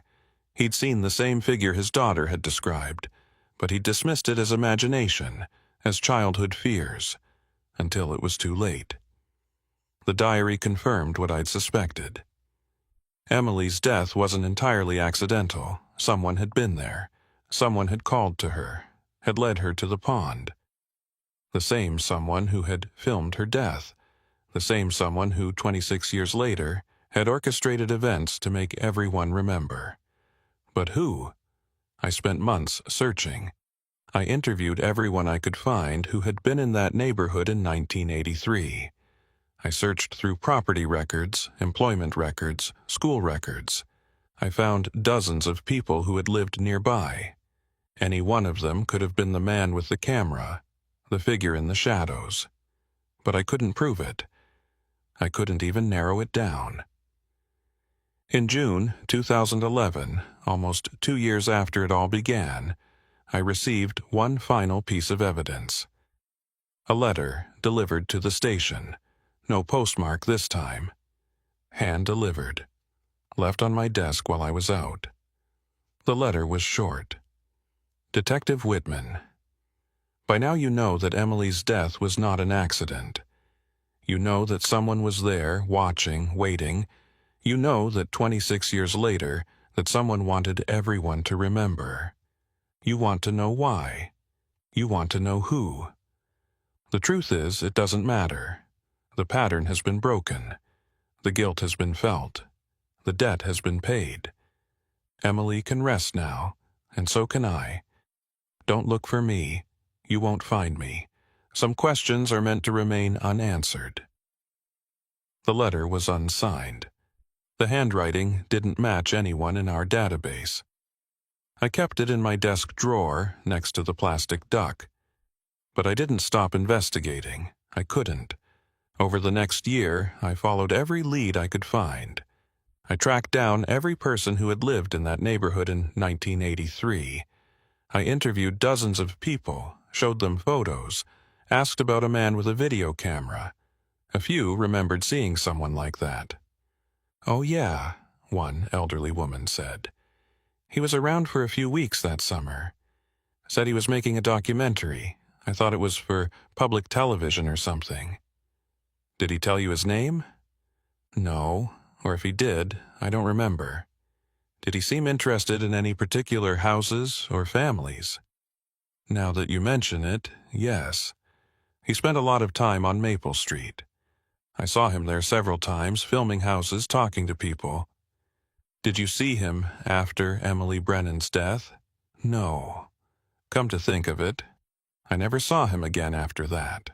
I assumed his project was finished.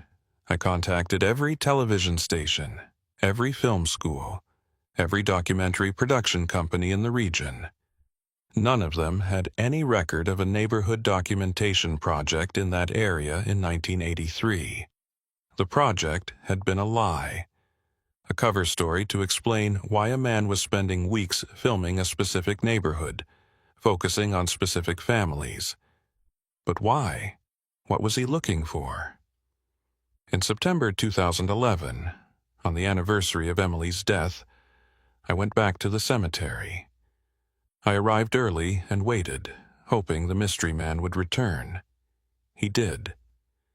At 4:17 p.m., the same time as always, he appeared. Older now, moving slower, but unmistakably the same man. This time, I didn't approach him.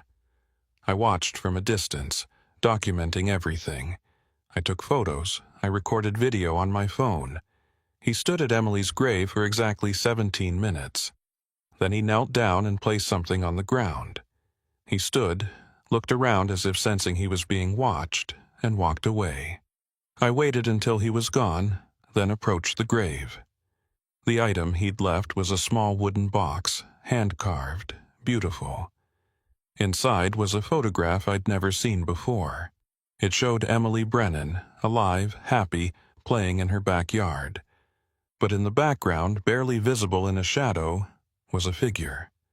A man watching her. Underneath the photo was a note in the same handwriting as the letter I'd received. I was always watching. I saw everything. But I couldn't save her. Some patterns can't be broken, only completed. I sent the photo and note to the lab. The photo was authentic, from 1983. The handwriting matched the previous letter. But the most disturbing discovery came from the paper analysis. The note had been written recently, within the past few days. But the ink used was from a pen manufactured only in the early 1980s, a brand that had been discontinued for decades. How did someone write a new note with 30-year-old ink? I consulted with experts. They had no explanation.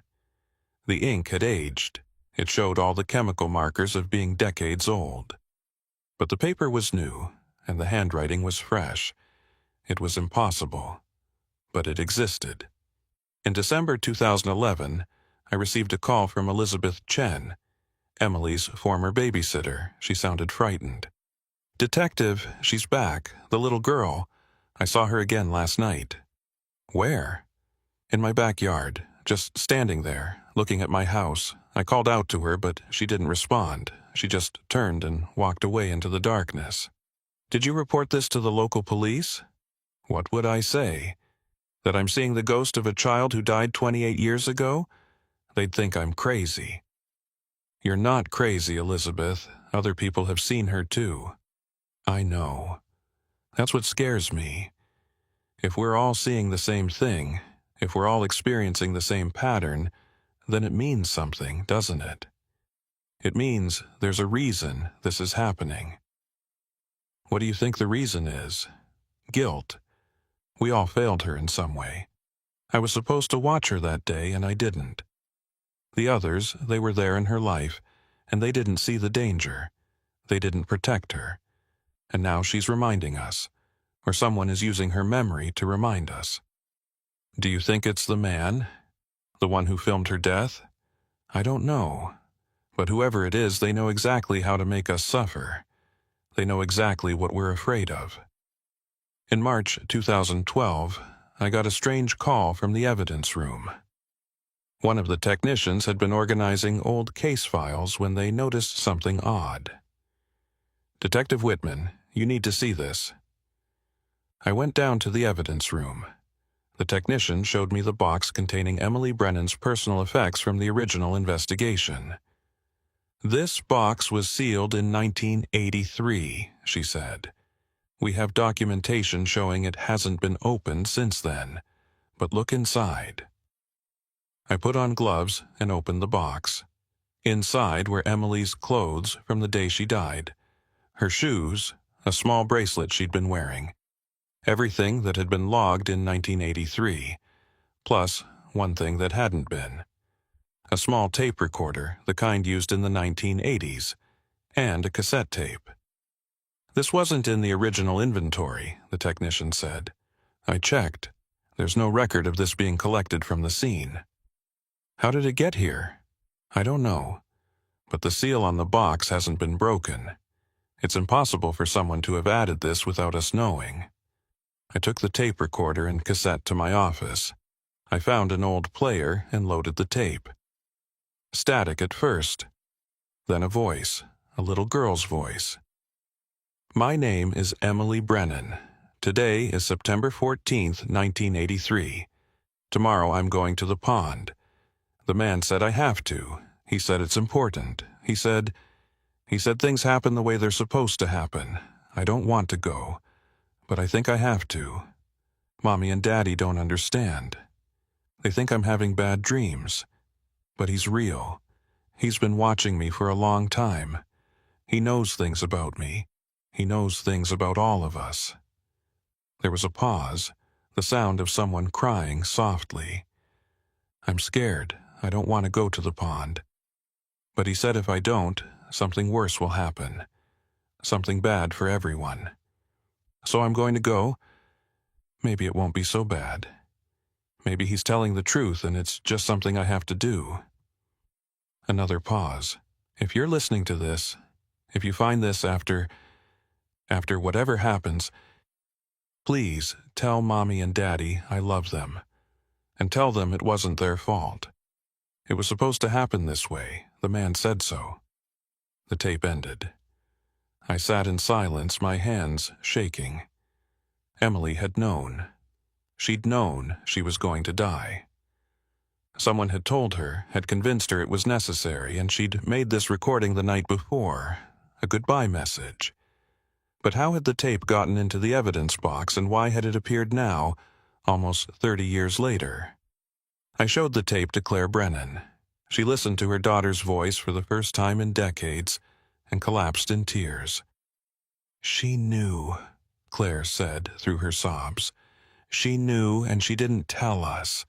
She tried in her way with her nightmares and her drawings, but we didn't understand. We didn't believe her. Who was the man she's talking about? I don't know. We never saw anyone. But Emily saw him. She talked about him. We thought it was imagination. Did Emily have a tape recorder? No, we didn't own one. This isn't ours. So someone had given Emily the recorder and tape. Someone had asked her to make this recording. The man who had been watching her. The man who had filmed her death. In June 2012, 3 years after the investigation began, I made a decision. I couldn't solve this case through normal means. Every lead ended in impossibilities. Every piece of evidence contradicted itself. I needed to think differently. I went back to the cemetery and sat at Emily's grave. I spoke to her, or to whoever might be listening. "I know you're out there," I said. "I know you've been orchestrating this. I don't understand why, and maybe I never will, but I need you to know that Emily's story is being told. People remember her, people carry her with them." The wind picked up, rustling through the trees. "If you want me to stop investigating, if you want me to let this go, you need to give me a reason. You need to show me that this isn't just cruelty, that there's a purpose to all of this suffering." I waited. Nothing happened. I was about to leave when I noticed something.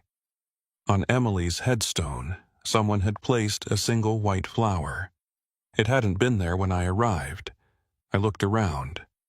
The cemetery was empty, but the flower was fresh, recently placed. I picked it up and found a note underneath, written on the same old-style paper with the same impossible ink. The purpose was always remembrance. The pattern was always completion. 7 people forgot what they owed.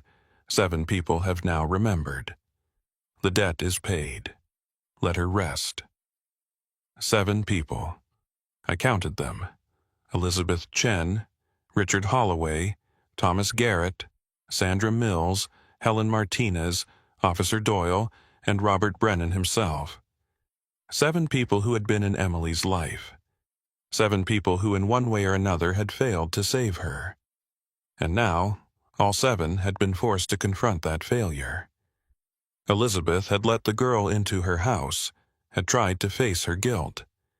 Richard had seen the rearranged furniture, a recreation of the day it happened. Thomas had his photos stolen, his memories unearthed. Sandra had the dollhouse disturbed, a reminder of the child she'd taught. Helen had died at Emily's grave, possibly by her own choice. Unable to live with what she'd seen, Doyle had been forced to revisit the case, to acknowledge what he might have missed. And Robert had died carrying the knowledge that he'd seen the danger but hadn't stopped it. The pattern was complete, and I was the witness to it all. The one meant to document it, to understand it, to tell Emily's story. And I stopped investigating. Not because I wanted to, but because I realized the letter was right. Some questions can't be answered. Some patterns can't be fully understood. The case remains in my files. Officially closed, unofficially open. I still think about it. Late at night, when I can't sleep. I think about Emily Brennan, 4 years old, walking toward a pond because someone called her name. I think about the people who carried guilt for 26 years, who were forced to confront it in the strangest way possible. I think about the figure in the shadows, the man with the camera, the one who watched and did nothing. And I think about the little girl in the white dress, the one who appeared to remind everyone of what they'd lost, what they'd failed to prevent. Was she real? Was she a ghost? Or was she something else entirely, a manifestation of collective guilt, a product of suggestion and grief? I don't know. What I do know is this. Every September 15th, I visit Emily Brennan's grave. I bring flowers. I sit with her for a while. And sometimes, just sometimes, I feel like someone is sitting with me. Someone small. someone who forgives. The case file sits in my office at home. Box labeled 093317MC. Multiple incidents. Pattern unresolved. I open it occasionally. I review the evidence. I look at the photos, read the statements, study the timeline. And every time I see something new.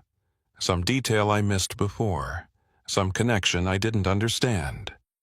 The pattern is there. It's always been there. But I can't see all of it. Only pieces. Maybe that's how it's meant to be.